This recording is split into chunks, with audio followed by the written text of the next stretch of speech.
আলহামদুলিল্লাহ, আমি অশেষ শুকরিয়া জানাচ্ছি আপনাদের এই অনুষ্ঠান FM 90.4 কিবরিয়া ভাইয়ের শো। আমি ম্যাক্সিমাম সময় শুনি বিভিন্ন ধরনের জীবন গল্প। জি। তো শুনে শুনে একটা সময় আমার মনে হলো যে আমার জীবন গল্পটাই এরকম একটা প্রেক্ষাপটে দাঁড়িয়ে আছে, যেটা এই প্ল্যাটফর্মে এসে আমি উপস্থাপন করা আমার উচিত আমার ব্যক্তি জীবনের জন্য। ওকে।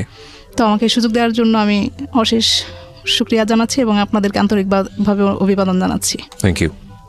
বলুন। আমি আমার ছোটবেলা থেকে একটু বলি। নিশ্চয়ই। আমার জন্ম ভোলার চরপেশন উপজেলা। আমার বাবা একজন সৎ ব্যবসায়ী ছিলেন। তো বাবা অনেক রাগী একজন মানুষ। তো আমাদের ভোলা জেলায় একটা বন্যা হয়। তো বন্যাতে আমার দাদা বাড়ির অনেক কিছু ক্ষয়ক্ষতি হয়ে যায়, দাদারা একটু নিঃস্ব হয়ে যায়। তখন আমার বাবা যখন ক্লাস 10-এ পড়ে, 10 পড়া অবস্থাতেই আমার বাবা ব্যবসায় লেগে যায়। তখন আমার নানা ছিলেন প্রতাপশালী, মানে ব্যবসায়িক দিক থেকেও ভালো, দাপটের দিক থেকেও খুব একটা ভালো পরিবারের লোক সে। তো আমার নানা বড় ব্যবসায়ী ছিলেন। সেই সুবাদে আমার বাবা আমার নানার কাছে ব্যবসায়িক কাজকর্মের জন্য আসতেন। নানার বড় ব্যবসা ছিল, ওইখান থেকে মাল নিয়ে আমার বাবা ছোটোখাটো একটা ব্যবসা করতেন আর কি। তো এরকম করে করে আমার মা যখন ক্লাস 6-এ পড়ে, আমার মা খুব সুন্দরী, আমার মা খালারা খুবই সুন্দরী। তা আমার বাবা দেখে পছন্দ করলো। তো করার পরে আমার নানাকে তার বন্ধু বান্ধব দিয়ে জানানো হয়েছে যে এরকম আমি তাকে বিয়ে করতে চাই। তো যাই হোক, নানা রাজি হলো। তো অনেক কষ্ট পরিশ্রমের মধ্যে দিয়ে তাদের এই সংসার জীবন শুরু। তখন আমার বাবা ছোট একটা ব্যবসা দিলেন। আচ্ছা। দিয়ে খুব কষ্টের মধ্যে তাদের সংসার। আমি আমার মার কাছে গল্প শুনছি যে আমার বাবা বিয়ের পরে 100 টাকা একটা রুম ভাড়া করে থাকতেন। 100 টাকা রুম ভাড়া করে থাকতেন, কিন্তু তাদের এতই আন্তরিকতা ভালোবাসা ছিল যে এটাকে কিছুই মনে হতো না। একটা পর্যায়ে আমার বাবা ধাপে ধাপে ব্যবসার দিক থেকে খুবই অগ্রসর হতে থাকলেন। মানে আমি জন্মের পরে নাকি খুব সুন্দর হয়েছি। আপনি বাবা আমার প্রথম সন্তান ছিলেন? আমি বাবা আমার প্রথম সন্তান। ওকে। তো আল্লাহর রহমতে সে একটা সময়ে আমাদের ভোলা চরপেশন উপজেলা, সেখানে আমার বাবা একজন সৎ ব্যবসায়ী এবং খুব নাম করা হয়ে গেল। কিসের ব্যবসা করতেন উনি? কসমেটিক্সের ব্যবসা ছিল। ওকে। খুব ভালো অবস্থা। আস্তে আস্তে ধাপে ধাপে, আমার জন্মের সময় কোনো বাড়িঘর ছিল না আমাদের। তো তার পরবর্তীতে আমাদের ইনশাল্লাহ বাবা বাড়ি করলেন, ব্যবসা। এর মধ্যে কিন্তু আমার বাবা খুব রাগী। আমার বাবা এতটাই রাগী ছিল যে আমরা সামনে গিয়ে কথা বলতে পারতাম না। আমরা 3 ভাই বোন, আমি বড়, আমার ছোট 2 ভাই। তো সেদিক থেকে আমার বাবা একটা জিনিস ভালো ছিল না, সেটা হলো বাবার ব্যবসার দিকেই বেশি খেয়াল ছিল। আমার ভাই 2টা বড় হওয়ার পরেই সে শুধু ব্যবসার দিকেই নেবে, পড়াশোনা করাবে না, এরকম একটা অবস্থা। মেয়ে বড় হয়েছে, বিয়ে দিতে হবে। তো এরকম করে যাই হোক, আমি যখন ক্লাস 8-এ পড়ি, আমি এখানে একটা ঘটনা বলি যেটা কেউই জানে না, আজও পর্যন্ত শেয়ার করা হয়নি। হঠাৎ করে একদিন আমার বড় আমাকে পাঠানো হয়েছে আমাকে নিয়ে যাওয়ার জন্য। তো আমাকে নিয়ে গিয়ে দেখলাম যে মোটামুটি বাড়িতে বিয়ের আয়োজন চলছে। পরে রাতের বেলা দেখলাম যে রাত 11টার দিকে সত্যি সত্যি ছেলে দেখতে আসছে। এই ছেলেটা হলো আমার নানার খুব প্রিয় মানুষ। আমার নানা ভাইকে একদম পাগল করে ফেলছে। তো যাই হোক, দেখতে আসছে, মামারা কেউ রাজি ছিল না। তো এখন রাতে যখন আসছে ভালো কথা, বিয়ে হবে যদি সেভাবে পছন্দ হয়। তো ছেলেটা আপনার মাদ্রাসার দিক থেকেও সে পড়াশোনা কমপ্লিট করছে, আবার ওই যে জেনারেল লাইনে যেটা করে ওইটাও কমপ্লিট করছে। সে একটা স্কুল এস্টাবলিশ করতেছে তখন। তো আসছে আমাদের বাসায়, পাঞ্জাবি পায়জামা পরে আসছে, আর রাতের বেলা সানগ্লাস চোখে দিয়ে আসছে। তো এটা আসার কারণে আমার মামারা মাইন্ড করছে যে এটা কিরকম হলো, রাতের বেলা কেন সানগ্লাস দিয়ে আসলো। তো সর্বশেষ যাই হোক, ফাইনাল রাতের বেলায় তারা আমাকে এঙ্গেজমেন্ট করবে, আমাকে এঙ্গেজমেন্টের জন্য নিয়ে যাওয়া হলো। তো আমার আজও মনে আছে যে লোকটা আমার নানা ভাইকে বলছে যে নানা ভাই, আমার জীবনে একটা স্বপ্ন ছিল যে আমি আমার বিয়ের জন্য জীবনে একটা মেয়েকেই দেখব আর তাকেই আমি বিয়ে করব। কিন্তু আল্লাহর অশেষ রহমত যে আমি একজনকেই দেখলাম, একজনকেই বিয়ের আমার পছন্দ হয়ে গেল। ওকে। তো যদিও ও ছোট, তারপরে যদি পড়াশোনা যতটুকু করতে চায় আমি ওকে ততটুকু পড়াশোনা করাবো, এতটুকু আমি আপনাকে আশ্বস্ত করলাম, আর ওকে আমি ভালো রাখবো সবসময়। ওকে। তো যাই হোক, দেখে আমাকে একটা আংটি পরানো হলো। তো পরে যাই হোক, বাবাও সেভাবে রাজি ছিল না, এখন নানা ভাইয়ের উপরে কথা বলতে পারতেছে না।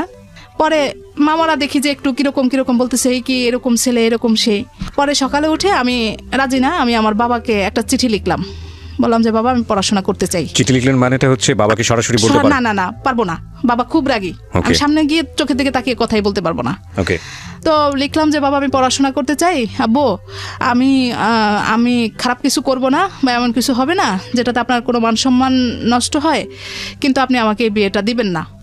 তো এটা বলার পরে আব্বু যখন চিঠিটা পড়লো তখন বললো যে হ্যাঁ আমার একটাই মেয়ে, ঠিক আছে। আমার আম্মাকে নিয়ে একটু ঝামেলা করলো যে তোমার বাবার কারণে এরকম না, আমি মেয়েকে বিয়ে দিব না।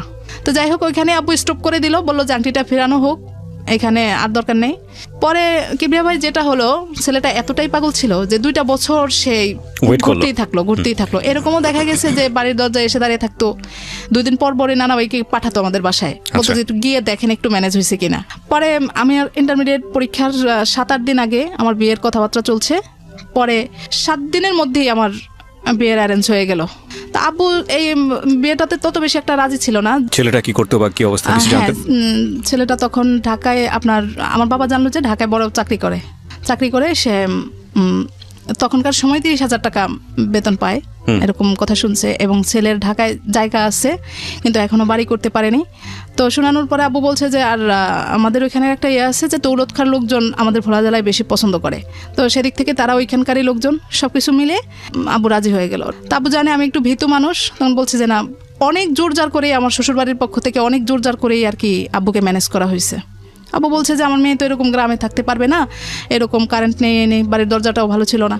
পরে বলে যে না, আমার ছেলের বউ গ্রামে থাকবে না, ছেলেকে বিয়ে করাবো তার সাথে থাকার জন্য। আমার ছেলে ঢাকায় থাকতে একা রান্নাবান্না নিজে করে, সেই বউ তার সাথে থাকবে। তখন আমার আব্বু চিন্তা করলো যে যেহেতু মেয়েকে ঢাকায় নিয়ে যাবে অসুবিধা নেই। তো সব কিছু ঠিকঠাক হলো। তা আমি মিথ্যে বলবো না, আমার আব্বু আমাকে ডেকে জিজ্ঞেস করছে যে তুমি কি বলো। আমি বলছি আব্বু আপনি যেটা ভালো মনে করেন আমি সেটাই ভালো মনে করি, আমি কি বলবো। পরে যাক বিয়ে হলো। বিয়ে হওয়ার পরের থেকেই শুরু হলো এই আমাকে আমার শ্বশুরবাড়িতে নিয়ে যাওয়া হলো। কিছুদিন পরে আমাকে ঢাকায় পাঠানো হলো। আমার মেজো দেবরটা বাইরে চলে গেল। যখন বিয়ে হলো তখন আপনার বয়স কত? তখন আমার 18 হয়ে গেছে। পড়াশোনা করছিলেন সেই সময়টাতে নাকি একদম বাড়িতে বসা? না, আমি ওই যে ইন্টারমিডিয়েট পরীক্ষা দিব আর কি এই সময়টাতে। হ্যাঁ, ওই সময় ছেলের ঢাকায় বাড়ির জায়গা ছিল কিন্তু বাড়ি করেনি, আর একটা জব করে 30,000 টাকার মতো বেতন পায়। কত সালের ঘটনা এটা? এটা হলো 2004 সালের ঘটনা। Okay fine. তারপর পরে যাই হোক আমাকে নিয়ে আসা হলো।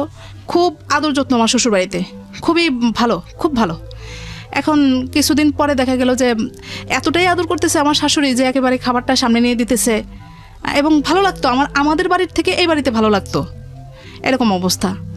তো আমি আমার শ্বশুরবাড়িতেই থাকতে যেতাম বেশি। কিছুদিন পরে আমাকে ঢাকায় পাঠানো হলো। কিবরিয়া ভাই আমার হলো কি, আমার আব্বু যেহেতু এরকম ছিল, আমি হঠাৎ করে একটা মুক্ত পরিবেশে চলে আসছি বিয়ের পরে, এরকম মনে হয়েছিল। আমি যখন ঢাকায় আসি তখন দেখি যে না, এত স্বাধীন জীবন, আমি তো এরকম স্বাধীনতা পাইনি কখনো। এখন যখন ঢাকায় আসছি দেখলাম যে না, খুব শান্তি।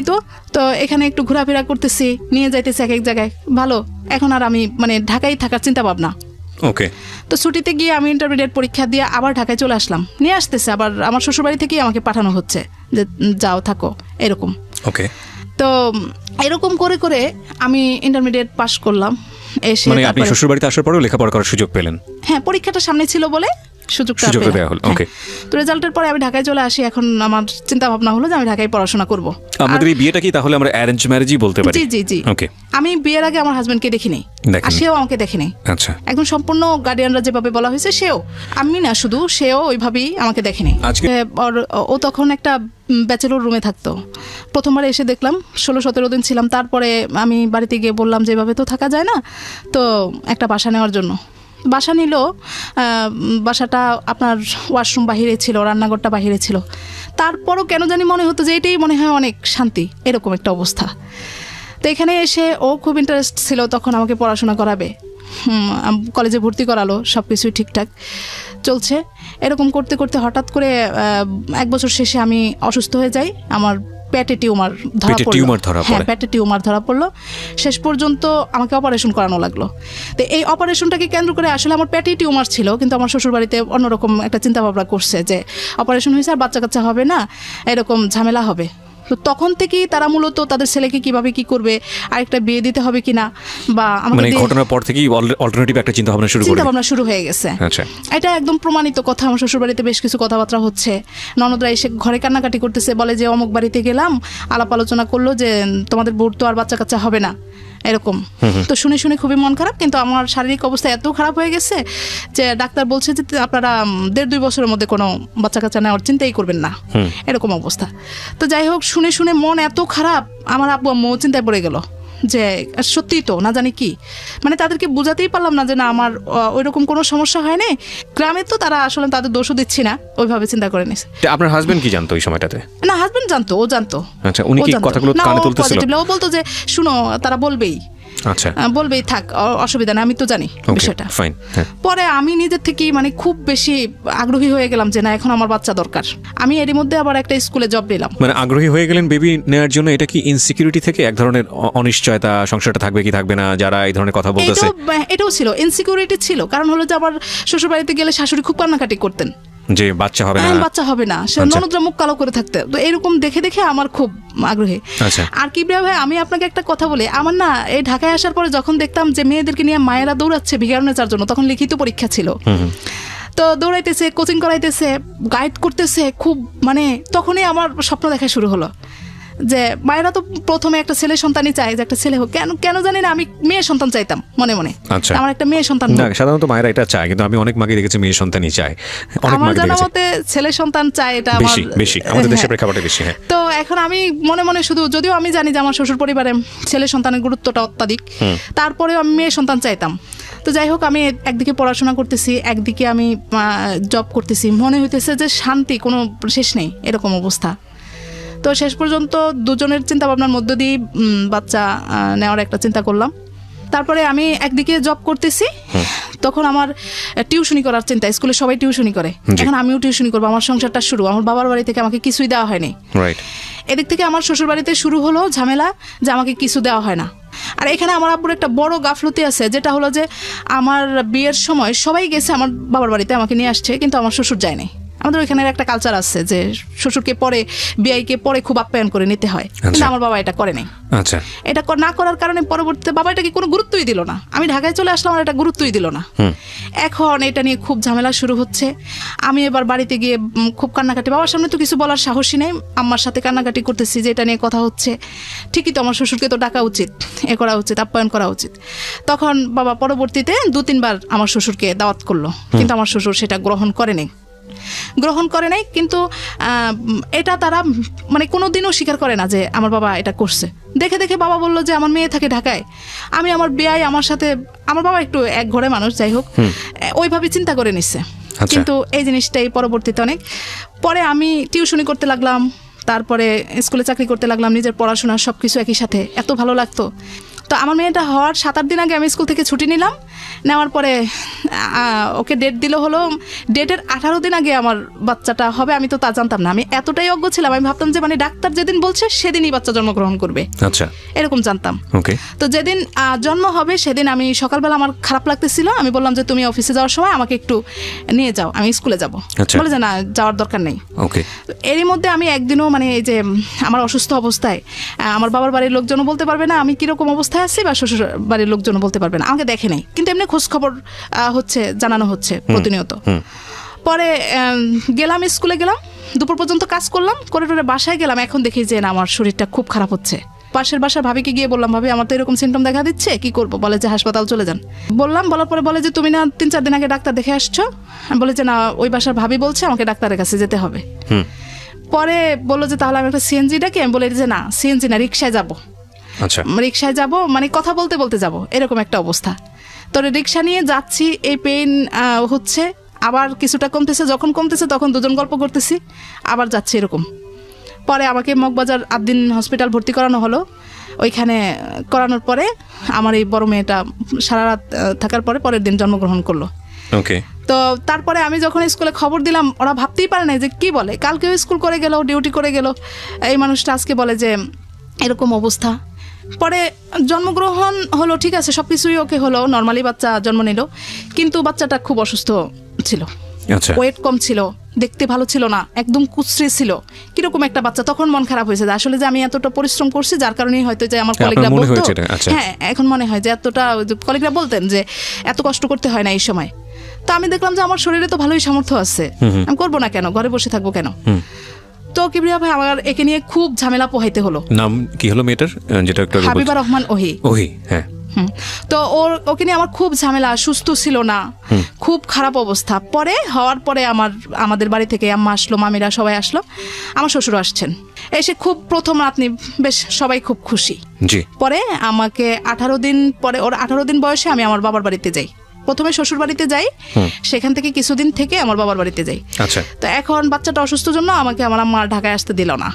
তো 3.5 মাস বয়সে আমি আবার ঢাকায় চলে আসি। তখন বাচ্চাটা একটু ফুরফুরে হয়েছে, বাবা মার কাছে ছিলাম, খুব যত্ন আদি ভালো একটু মোটামুটি, কিন্তু অসুখ তার লেগেই থাকে একটার পর একটা। জি। তো এরই মধ্যে আমি যখন ঢাকায় চলে আসি, এখন আবার আমাকে স্কুল থেকে, আমি কিবরিয়া ভাই মানে ভালোই টিচিং দিতে পারতাম আর কি, যার কারণে তারা খোঁজ খবর নিচ্ছে। আর পরে গেলাম ওকে নিয়ে, এখন বলে যে না আপনি আবার স্কুলে জয়েন করেন। তা আমি বললাম যে না এত ছোটো বাচ্চা নিয়ে কীভাবে কি, বলে যে না এখানে খালারা আছে, ওকে দেখবে, আপনি আপনার কাজ করতে থাকেন, আপনাকে অনেক সুযোগ সুবিধা দেওয়া হবে, 11টা পর্যন্ত আপনি থাকবেন, এরকম। তো এরকম হয়েছে, আমার সংসারের দিক থেকেও আমার দরকার। আমি এখানে একটু বলে রাখি কিবরিয়া ভাই, কোনোদিনই আমি সংসারে এসে আমার সংসারটাকে ওইভাবে একদম ফুলফিল পাই নাই যে না মাস শেষে ঘর ভাড়াটা দিতে গেলে আমার কোনো কষ্ট হবে না। তো এখন দেখলাম যে না আমার সংসারে তো আমি কিছু না করা ছাড়া তো আমি নিশ্চিন্তে থাকতে পারবো না। তো আমি এই 3.5 মাসের বাচ্চাকে নিয়ে স্কুলে যাচ্ছি, এদিক দিয়ে আমার মন খারাপ। আমার দেবর ছিল আমার কাছে, আমার দেবর আমার বড় ভাইকে রেখে বলতেছে যে ইস ভাই খুবই কষ্ট পেলাম, আমার ভাইয়ের যদি প্রথম বয়সে একটা ছেলে হতো, তাও আবার মেয়ে, আমার ভাইয়ের এমনি অবস্থা ভালো না, তারপর যদি একটা ছেলে হইতো তাও আমরা একটু নিশ্চিত থাকতাম। মেয়ে সন্তান হলো, এই এখান থেকে শুরু হলো, মেয়ে সন্তান। তাদের ছেলের জীবনে প্রথম একটা ছেলে হলো না, ভাইয়ের জীবনে প্রথম একটা ছেলে হলো না। এটা কে বলতো? পরিবারের সদস্যরা? পরিবারের, আমার শ্বশুর। ওরা তো দূরে থাকতো, ওরা এই ধরনের কথা বললেই কি বা যায় আসে? আমার দেবর থাকতো আমার কাছে, দেবর আপনার সঙ্গে থাকতো, ওকে। তো অনুভূতিটা তো প্রকাশ হতো, এটাই হলো কথা, ফোনে বা বিভিন্নভাবে এরকম। আমি বাড়ি যেতাম তখন, বাড়ি গেলেই দেখা যেত যে আমার শাশুড়ি কান্নাকাটি করতেছে যে এসে আমার ছেলের জীবনে প্রথম একটা ছেলে হলো না, মেয়ে হলো, এরকম। আচ্ছা। তো পরে যাই হোক, এখন আমি এই বাচ্চাটাকে 3.5 মাসে নিয়ে আমি স্কুলে খালাদের কাছে দেই, খালারা 2টা বেঞ্চ একসাথ করে কাঁথা বিছাই দিয়ে ওকে শোয়াই দেয়, আমি এদিকে ক্লাস করি, করে টোরে পরে বাকি কিছু খাতাপত্র থাকে এগুলা নিয়ে আমি ওকে রিক্সায় করে নিয়ে তারপরে বাসায় চলে যাই। ও রাতে যখন ওকে ঘুম পাড়ানোর পরে আমি স্কুলে কাজগুলা করি, করে পরের দিন সকালে আবার ওকে নিয়ে আমি স্কুলে আসি। এরকম করে আমার চলতে থাকে। তো চলতে থাকার পরে এরই মধ্যে ওর অবস্থাটা ভালো না, এখানে ইনকাম হচ্ছে না। এই তো আমার ছোট খালা থাকে ঢাকায়, উনি আমাকে একটা অফার করলো যে তোমার খালু তো বাহিরে লোক পাঠায়, তো ওকে পাঠাবে কিনা, জাপানের কথা বলছিল তখন। আমি আসলে কিবরিয়া ভাই এখন যতটা বুঝি তখন বুঝতাম না, ভাবতাম যে যা বলে ওইটাই মনে হয় সঠিক। আর এদিকে আরেকটু বলি, আমাকে বিয়ের সময় বেশ গহনাগাটি দেওয়া হয়, ওই যে আমার মেজদাবর সৌদিতে ছিল, আপনার গলার হার, হাতের চুড়ি বালাটালা এগুলো দেওয়া হয়। তো দেওয়া হলে পরে আমি আমার চিন্তা করলাম যে আমার অবস্থা তো খুব খারাপ, ঢাকায় থাকতে হলে আমাকে লাগবে। আমার আব্বুকে জানালাম, আব্বু বলছে যে ঠিক আছে, টাকা পয়সা লাগলে আমি দিব, দেখো জাপান যাওয়ার কোনো ব্যবস্থা করতে পারে কিনা। তা বললো যে, আমি জিজ্ঞেস করলাম এখন আপনাদের কি লাগবে, বলে যে 1 লাখ টাকা লাগবে। তা আমি আমার আব্বুর কাছ থেকে ওই 1 লাখ টাকা এনে তাদেরকে দিই। আচ্ছা। দেওয়ার পরে আমি জানি যে আমার হাজবেন্ড এই লাইনেই আছে, সে তো বুঝবে অন্তত। তাকে জিজ্ঞেস করলাম, সেও বলে যে না ঠিক আছে, হবে হয়তো।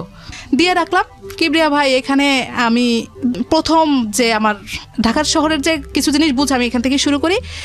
পাসপোর্টটা নিয়ে ফেলানোই ছিল, কোনো প্রসেস করার জন্য দেওয়া হয়নি। আমি তো আশায় থাকতেছি।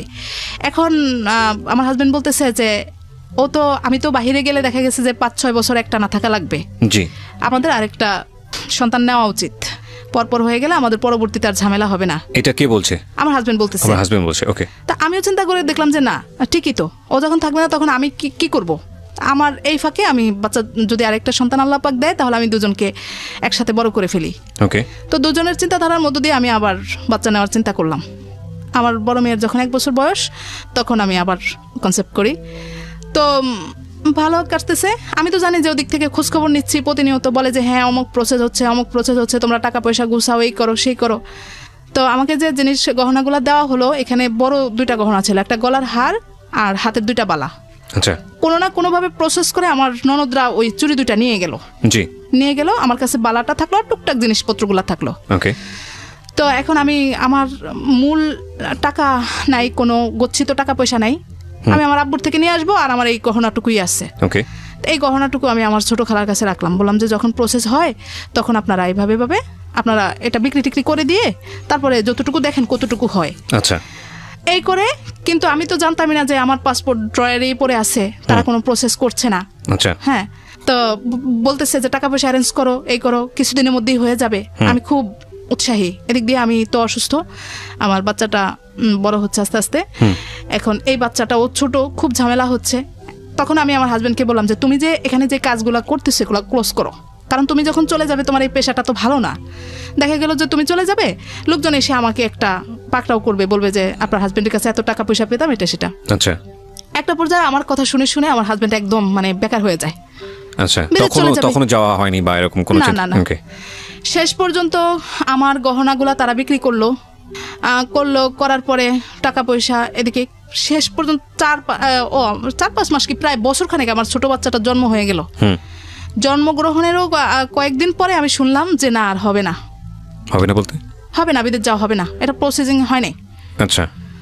তো এখানে আমি আমার শ্বশুর বাড়িতে আরেকটা লাঞ্ছিত হয়ে গেলাম যে তোমার আত্মীয় স্বজনের কারণে আজকে এরকম দুরবস্থা, তারা পারবে বলে নিয়ে এরকম সেরকম কিছুই করলো না। ওকে। এখন আমার হাজবেন্ড খুব সহজ সরল মানুষ, আমি এটা অস্বীকার করব না। তখন একদম মানে কাজটা ছেড়ে দিয়ে এরকম অবস্থা আমার যে আমি আমার ঘরে মানে চাল ডাল নুন তেলটা থাকতে কষ্ট হতো, কারণ ও কিছু করতেছে না। এরকম অবস্থা। আমার ছোট মেয়েটা আস্তে আস্তে একটু বড় হতে এত সুন্দর হয়েছে ও।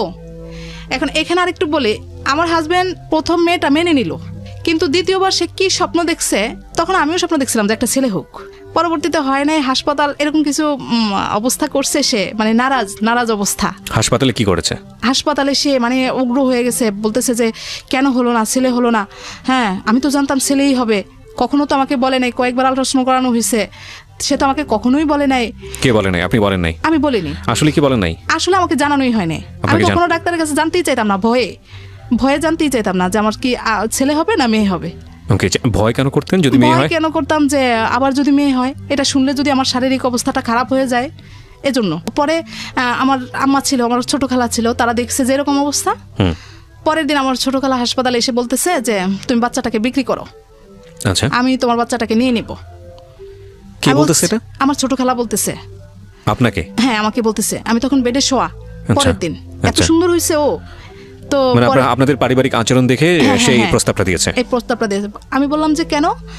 বলে যে তোমারও মন খারাপ, আর ওর বাবাকে যেরকম দেখলাম মনে হয় না সে মেয়ে দেখে খুশি। আসলে মেয়েরাই যে ভালো, আর আমাদের পরিবারে মেয়ে কম বলে আমাদের পরিবারে খুব চাহিদা মেয়ের। জি, আমাদের পরিবারের সবাই খুব খুশি যে আমার পরপর 2টাই মেয়ে। এখন বলছে যে তোমার মেয়েটা এত সুন্দর হয়েছে, ওকে আমি নিয়ে নিব, তোমাকে আমি 3 লাখ টাকা দিয়ে দেই, তুমি মেয়েকে আমাকে দিয়ে দাও। তুমি একটু সুস্থ হলে তাকে জিজ্ঞেস করো, সে কি মেয়ে দেখে কি খুব বেশি নারাজ, যদি হয়ে থাকে আমি ওকে কিনে নিব, ওকে আমি মানুষ করব। তো সত্যি সত্যি আমারও মনের মধ্যে খুব ছিল। আমি ওকে বুঝিয়ে বললো যে না, আসলে আমার খুব আশা ছিল, একটা ছেলে দরকার, একটা ছেলে হলে তো আমাদের আর চিন্তা ভাবনা থাকতো না। যাই হোক, এগুলা মনে কোনো কষ্ট নিও না, আল্লাহ যা দিছে তা নিয়ে আমরা থাকবো। পরবর্তীতে আমি এখান থেকে শান্ত না, যে না, আমাকে আমার হাজবেন্ড বুঝিয়ে বলছে, বাস এটুকুই। কিন্তু আমি যতবারই আমার মেয়েদেরকে নিয়ে বাড়িতে যেতাম, আমার শাশুড়ি ততবারই কান্নাকাটি করতেন। পরপর 2টা মেয়ে, প্রথমবার তো ছিলই, এখন আরো বেশি। আমার ছোট ননদ বলতো যে মেয়ে বাচ্চা আমার একদমই পছন্দ না। এই দিকগুলো দেখে দেখে আমারও নিজেরও এখন কেন জানি মেয়েদের প্রতি একটা অনীহা। এক ধরনের প্রতিবাদ করতেন না? যে না, কিছুই করতাম না, কিছু বলতেন না। এখন আমার মন থেকে কেন জানি একটা আমারও অনীহা চলে আসছে ওই সময়টাতে, যে না, মেয়ে বাচ্চা, যে আসলে ছেলে দরকার। তারপরে যাই হোক, আমি ঢাকায় আসলে মোটামুটি আবার ঠিক হয়ে যাই। আচ্ছা, বাড়িতে গেলেই সমস্যাগুলো হয়, কিন্তু ঢাকায় আসলে ঠিক হয়ে যায়। এরই মধ্যে যখন আমার হাজবেন্ড পুরোপুরি একদম বেকারের মতো অবস্থা, হালকা পাতলা কিছু করে, তখন আস্তে আস্তে প্রকাশ পেতে শুরু করলো। আমরা একটা বড় বাসা নিলাম, মানে 2 বাচ্চা হয়ে গেছে, এখন একটু বড় ফ্ল্যাট নিলাম, আগে ছোট বাসায় ছিলাম। তো আমাকে একটা জিনিস একটু বলেন, মানে আমার মাথায় আসছে না, যেহেতু আপনার হাজবেন্ডের কোনো ইনকাম নাই, আপনাদেরও 2টো বাচ্চা হয়ে গেছে, খুব স্বভাবতই একটু বড় বাসা দরকার। কিন্তু যখন একটা বড় বাসায় যাচ্ছেন, তখন একটু চিন্তা ভাবনা করা দরকার না যে পয়সাটা কোত্থেকে আসবে? জি, আমার ছোট ভাইটা তখন আমার সাথে ছিল।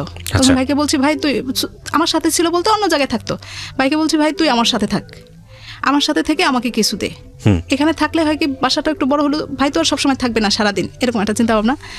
আর আমি টিউশনি বাড়িয়ে দিলাম, স্কুল করতে লাগলাম। আচ্ছা, এরকম অবস্থা। আর ওকে বললাম যে তুমি টুকটাক কিছু করো। আচ্ছা, তো খুব কষ্টের মধ্যে বাসা ভাড়াটাই দেই, কিন্তু খাওয়া দাওয়া খুবই কষ্ট, এরকম করে দিন যেতেছে। এখন এই থেকেই আমাদের সংসারে অশান্তি শুরু। মানে আমিও সহ্য করতে পারি না যে আমার ইনকামটা কেন, আমার টাকাটা আমি জমাবো, এই করব সেই করব, কেন সংসারে খরচ করি, তুমি কেন ভালো কিছু করতে পারতেছো না। ও কি চেষ্টা করতো না নাকি? মানে চেষ্টা করতে হতো না? ব্রেক হয়ে গেছে জাপান যাওয়ার বিষয়টা নিয়ে, আবার তার চেষ্টাটা কম। আচ্ছা, ওকে। এই করে করে ওর সাথে আমার দ্বন্দ্ব বিরোধটা লেগে যাচ্ছে, মাঝে মাঝে ঝগড়া বিবাদ হইতেছে। এখন কিছু কিছু সময় সে তার পরিবারে এগুলা ব্যক্ত করতেছে।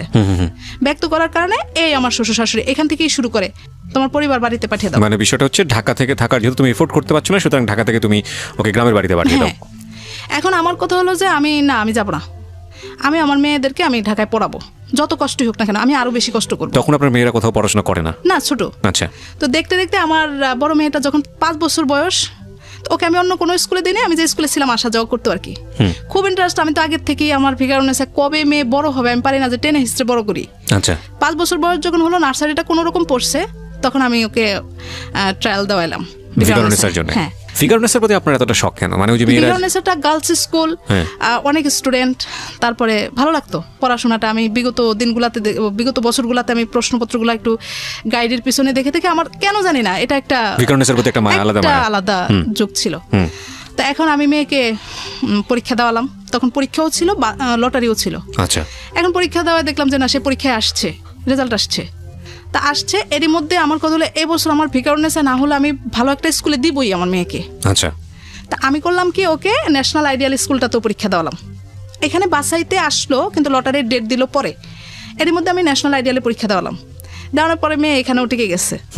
তো টিকে যাওয়ার পরে এখন আমি তো ওর বাবাকে বলতেছি যে লটারিতে আসবে না, ওইখানে আমাদের এত ভালো ভাগ্য নাই, তুমি মেয়েকে এখানে ভর্তি করে দাও। তো ন্যাশনাল আইডিয়ালে আবার খরচটা বেশি। তো এখন বলতেছে যে না, আমার কেন জানি মনে হয় ও এখানে টিকে যাবে। ওকে। আমি বলি যে না, লটারির উপরে তুমি করে থাকো না, এখানে 3 দিন সময় দিচ্ছে, তুমি ভর্তি করো। এটা নিয়ে একটা পর্যায়ে আমি একবারে খাওয়া দাওয়া বন্ধ করে দিই, রাগ করে, তুমি আমার মেয়েকে পড়াইতে চাও না। বলে যে না, আমার কেন জানি মনে হয় ও টিকে যাবে। তো যেদিন রেজাল্ট হবে সেদিন সকালবেলা শীত, অনেক ঘন কুয়াশা। তো আমি ফজর নামাজ পড়ে শুয়ে আছি, সে দেখে যে রেডি যাবে রেজাল্ট আনতে। আমি বলি যে শুধু মেইন ব্রাঞ্চে দেয় রেজাল্টটা। তো এখানে কিবরিয়া ভাই আপনি জানেন কিনা আমি জানি না, যে ওইখানে নাকি বাংলাদেশ ব্যাংক থেকে নাকি কি খুব একটা সুন্দর সিস্টেম নাকি করে। আমি আর যাই নাই, ওর বাবা গেল, গিয়ে পরে আপনার খবর দিল যে না, মেয়ে হয়ে গেছে। ওই দিনটা যে মানে কিরকম কাটছে আমার জীবনে মনে হয় একটা অত্যাধিক বড় পাওয়া। রেজাল্ট এবং লটারি দুইটাতে টিকে গেল, বাচ্চাটা ছোট। আমি প্রথমবারই তাকে পরীক্ষা দেওয়ালাম, অন্যরকম একটা অনুভূতি। আচ্ছা। তো এখন ওর বাবা এতটাই আনন্দিত হয়েছে ওখানে, আমাকে খবর দিল, মানে খুশিতে। আর ওই দিনের অনুভূতি এখন আর প্রকাশ করা যাবে না, অনেক বড় একটা অনুভূতি। আমি বলছি যে ওকে জড়ায় ধরে বলতেছি যে ওহি, তোদের সংসারে আমি এই এত বছরে একটা বড় একটা মানে কিছু পেলাম, অনেক খুশি আজকে আমি। আমার মনে হয় একটা মাস শুধু হাওয়ায় আমি উড়ে বেড়াইছি, এরকম একটা অবস্থা। তো ভর্তি করালাম মেয়েকে, মেয়ে 1 কমপ্লিট করলো। 1 বছরটা খুব ভালো কাটতেছে, বাবারও খুব আগ্রহ, আমারও। আমি ওকে পড়ানোর জন্য দেখা গেছে টিউশনি করি রাত 11টা পর্যন্ত, স্কুল করি, তারপরেও আমার মেয়েটাকে আমি পড়াইতেছি। পরের বছর আমার ছোট মেয়েটা খুবই ছোট, ওটা এখনো স্কুল কোথাও দেই নেই, পড়াশোনা এখনো হাতে দেই নেই, নিজে নিজে একটু পড়ে। পরে আমার আবার নেশা, ওকে আমি দেওয়াই, দেখি বোনের কোটায় আসে নাকি, যদি হয়ে যায় তাহলে আমি ওকে 2 বছর রেখে দিব, কারণ লটারিতে আসবে এমন তো কোনো গ্যারান্টি নেই। পরের বছর আবার আমি ওকে পরীক্ষা দেওয়ালাম, সবাই না করলো, বললো যে না, এত ছোট বাবুটাকে দেওয়ার কোনো দরকার নেই। আমি না, দেখি ও একটু ঘুরে আসুক, ছোট মেয়েটা ও খালি আমাকে ছাড়ে না, দেখি ও পরীক্ষার ভিতরে ও যেতে পারে নাকি, আমি একটু দেখি, আসবেই যে এরকম কোনো কথা নেই। পরে আমি ওকে আবার পরীক্ষা দেওয়ালাম, দেখি যে বাসাইতে চলে আসছে রেজাল্ট। মানে দুজনেই খুব মেরিটোরিয়াস ছিল। হ্যাঁ, মোটামুটি। তো এখন তাও রেজাল্ট দিয়ে এখন ওর বাবা বলছে যে আমি বাড়ি যাবো ডিসেম্বরে। বলে যে না, তুমি বাড়ি যাও না, ওর রেজাল্ট দেবে। আমি না, ওইসব রেজাল্টের জন্য থেকে লাভ নেই, আমি ঘুরে আসি, ও টিকবে না, ও আসবে না লটারিতে। আমি চলে গেলাম 19 তারিখে, 20 তারিখে লটারি হচ্ছে ঢাকায়। তো এখানে মজার একটা বিষয় আমি একটু উল্লেখই করি, আমার কাছে ভালো লাগার বিষয়টা আমার জীবনের জন্য। বাড়ি গেছি, আমি সকালে গিয়ে ভোলায় পৌঁছালাম। তো আমাকে বলতেছে যে আমি রেজাল্ট আনতে যাচ্ছি। আমি বলছি যে শুধু কি দরকার, রেজাল্টের তো পরে জানাই যাবে, কারণ আমি যাবো। রেডি হয়ে গেছে। 8টার সময় আমার পরিচিত ভাবিরা ফোন দিচ্ছে যে এরকম এখনই শুরু হতে যাচ্ছে অনুষ্ঠানটা, লটারি শুরু হতে যাচ্ছে, আগে বোনের কোটাটা টান দিবে তারপরে। আচ্ছা। তো আমি কথা বলতে নিয়েছি, পরে বলে যে একটু রাখেন, এই মাত্রই শুরু হইতেছে। কিবরিয়া ভাই 2 মিনিটের মধ্যে সে আমাকে ফোন দিয়ে জানায়, ওই ভাবি, যে আপনার মেয়েটা তো টিকে গেল। অবাক, মানে বসুন্ধরা ব্রাঞ্চে আপনার সর্বপ্রথম বোনের কোটায় আমার মেয়েটা। কি কোটা ছিল? বোন কোটা। হ্যাঁ। আচ্ছা, ইন্টারেস্টিং। বোনের আবার কোটা হয়? হ্যাঁ, বোনের কোটা হয়, মুক্তিযোদ্ধার কোটা হয়। আচ্ছা। বোনের কোটা ও এসে গেল একদম সর্বপ্রথম লটারিটা। ওর বাবা যখন দাঁড়াইছে, ওখানে সাংবাদিকরা ছিল, সবাই গিয়ে মানে আশেপাশে দাঁড়িয়ে আছে। বলে যে মানে ওইখানে একটা প্রথম লটারিটা, হাততালি, অন্যরকম একটা অনুভূতি। আচ্ছা। সবাই ফোন দিয়ে বলতেছে যে আমি তো অবাক, কি করে হয়, এটা প্রথমেই হলো, আর আমি তো এটা কল্পনাই করিনি। লাগ ভালো ছিল এরকম করে পরে আমি যাই হোক ওকে ঢাকায় নিয়ে আসলাম, এসে ভর্তি করালাম। খুবই ছোট। কিন্তু এমনি ওর আবার একটু ম্যারিট ভালো, চেষ্টা করলে খুব ভালো পারে। ভর্তি করালাম এখন 2 জন। প্রথম বছর মেয়েটাকে ওই আমার পরিচিত এক ভাইয়ের মাইক্রো যায় বাড্ডা থেকে, মাইক্রোতে দিয়ে দিলাম, মানে ছোট মানুষ। পরের বছর এখন আমার 2 জনকে তো আমি মাইক্রোতে দিতে পারবো না, ভ্যানে দিয়ে দিলাম। আচ্ছা, এই ক্লাস 2 থেকেই শুরু হলো আমার আরেকটা অধ্যায়। আমার শ্বশুর শাশুড়ি বলতেছে মেয়ে মানুষ কেন ঢাকায় পড়াতে হবে, ভিকারুন্নেসা পড়ানোর মানেই হলো যে প্রচুর টাকা খরচ। কিন্তু আমি তো জানি যে কতটুকু খরচ। আমার প্রশ্নটা হলো তুমি জানো, কারণ আমার শ্বশুর শাশুড়ি বাবা মা তারা গ্রামে থেকে না জানারই কথা, ভাবে যে বড় একটা স্কুল না জানি কত টাকা খরচ। কিন্তু তুমি আমি জানি যে আমার বাচ্চাদের পিছনে কত টাকা আমার খরচ হয়। এটা করে করে তখন একটা তাদের কথাকে পাত্তা দিত না। এখন ক্লাস 2 বছর শেষ হলো পরে আমি বেড়াতে গেলাম, এখন আর আমাকে আনবে না, বলে যে তুমি এখানেই থাকো, এখানে অনেক খরচপাতি আমি চালাইতে পারবো না, এই সেই। এখন আমার এরকম একটা অবস্থা না, আমার মেয়েরা পড়তেছে, আমি কেন ওদেরকে পড়াটা বন্ধ করব? আচ্ছা, আমি আবার অনেকদিন রাগারাগি করে টোরে শেষ পর্যন্ত একটা খারাপ সম্পর্কের মধ্যে দিয়েই আমি আবার ঢাকায় চলে আসি, মানে সমঝোতার মধ্যে না। আচ্ছা, আনবে না, আমি চলে আসবো, এরকম আসলাম। এসে আমি তো স্কুল করতেছি, বাচ্চারা যাচ্ছে। ক্লাস 2 ও 1 পার করলো, 3-তে উঠলো। এবার বাড়ি গেছি পরে এমন একটা অবস্থা, এখন বাবা মা সম্পূর্ণটাই জেনে গেছে। জেনে যাওয়ার পর বাবা মা আমাকে আর দিবে না। কোন বাবা মা এটা? আমার বাবা মা। হ্যাঁ, দিবে না। দিবে না বলতে? আর ঢাকায় আসতে দিবে না। আচ্ছা, ও পড়াইতে চায় না, বাড়িতে থাকো, এখানে সরকারি স্কুলে ভর্তি করে দাও, তুমি একা পারবা না ঢাকা, এরকম যুদ্ধ ঝামেলা করে হয় না, ও কিছু করবে না। তখন পর্যন্ত আপনার হাজবেন্ড বেকার? বেকার বলতে হালকা পাতলা করে আর কি। কি করে সেই সময়? ওই যে পাসপোর্টের টিকিট, ম্যান পাওয়ারের এই লাইনে। কিন্তু একটা যে আছে যে পেশা হিসেবে নেওয়া, ওরকম কিছু না, ওরকম কিছু করে না। আর এখন আমি এতটাই ক্ষিপ্ত হয়ে গেছি, আমার টিউশনির টাকাগুলো মাস শেষে ঘর ভাড়া দিতে হয়, মানে ওর সাথে পুরোপুরি তো আর আমি দিই না, ওর সাথে আমাকে শেয়ার করতে হয়, ওইটাতে আমার শেয়ার করতে। সব থেকে বড়টা হলো যে আমি কোনো মাসে টেনশন ছাড়া থাকতে পারি না। আচ্ছা, এটাই হলো আমার বড় সমস্যা হয়ে দাঁড়াইছে। মেন্টাল অবস্থা এত খারাপ, মানে ঝগড়াঝাটি লেগেই থাকে, এমনকি সে মাঝে মাঝে মারধরও করে। এখানে আমি মিথ্যে বলবো না, আমি একটু সেন্টিমেন্টালি হয়ে যাই কেন জানি, আস্তে আস্তে করে। আমার টাকা পয়সাগুলো আমি জমাবো আমার মেয়েদের জন্য, সে সংসারটা চালাবে, না হয় আমি কিছুটাই হেল্প করব। তা না, মাঝখান থেকে আবার বলে আমি বাড়ি চলে যাওয়ার জন্য। তার তো ইচ্ছা নেই আমার মেয়েদেরকে পড়াশোনা করানোর মতো।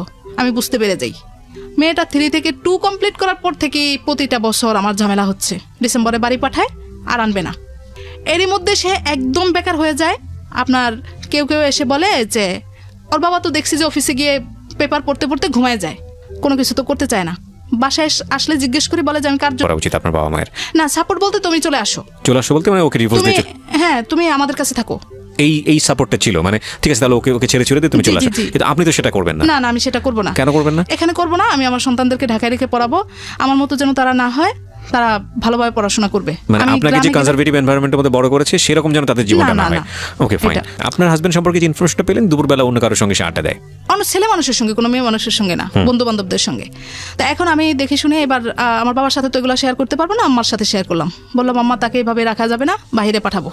তো বাহিরে পাঠাবো কিভাবে কি? আমি তো জানি যে ও এই লাইনে আসছে, ভালো মন্দ সব ও বুঝবে। আমি বললাম যে এর মধ্যে আমি যে আমার গলার যে হারটা আমার ছোট খালার কাছে ছিল, সেই গলার হারটা পরবর্তীতে জাপান যাওয়া হলো না, ওইটা বিক্রি করে আমি আমার বড় ভাইটাকে দেই, বলে যে আমাকে কিছু একটা করে দে, তো আমার জন্য একটা জায়গা রাখে আমাদের ওইখানে। আচ্ছা, আমার ভাগ্যটা এতই ভালো বলবো নাকি, কিছুদিনের মধ্যে জায়গাটার দামটা বেড়ে যায়। আমি বললাম ভাই, তুই সাইড থেকে জায়গাটা বিক্রি করে আমাকে একটা ভালো জায়গা, একটা জায়গা নিয়ে দে, যাতে আমি একটা বাড়ি টাড়ি তৈরি করতে পারি। তো ওই টাকায় তো আর হবে না, মাত্র 2% জমি, 2% জমি সে আমাদের ওইখানে কিনলো।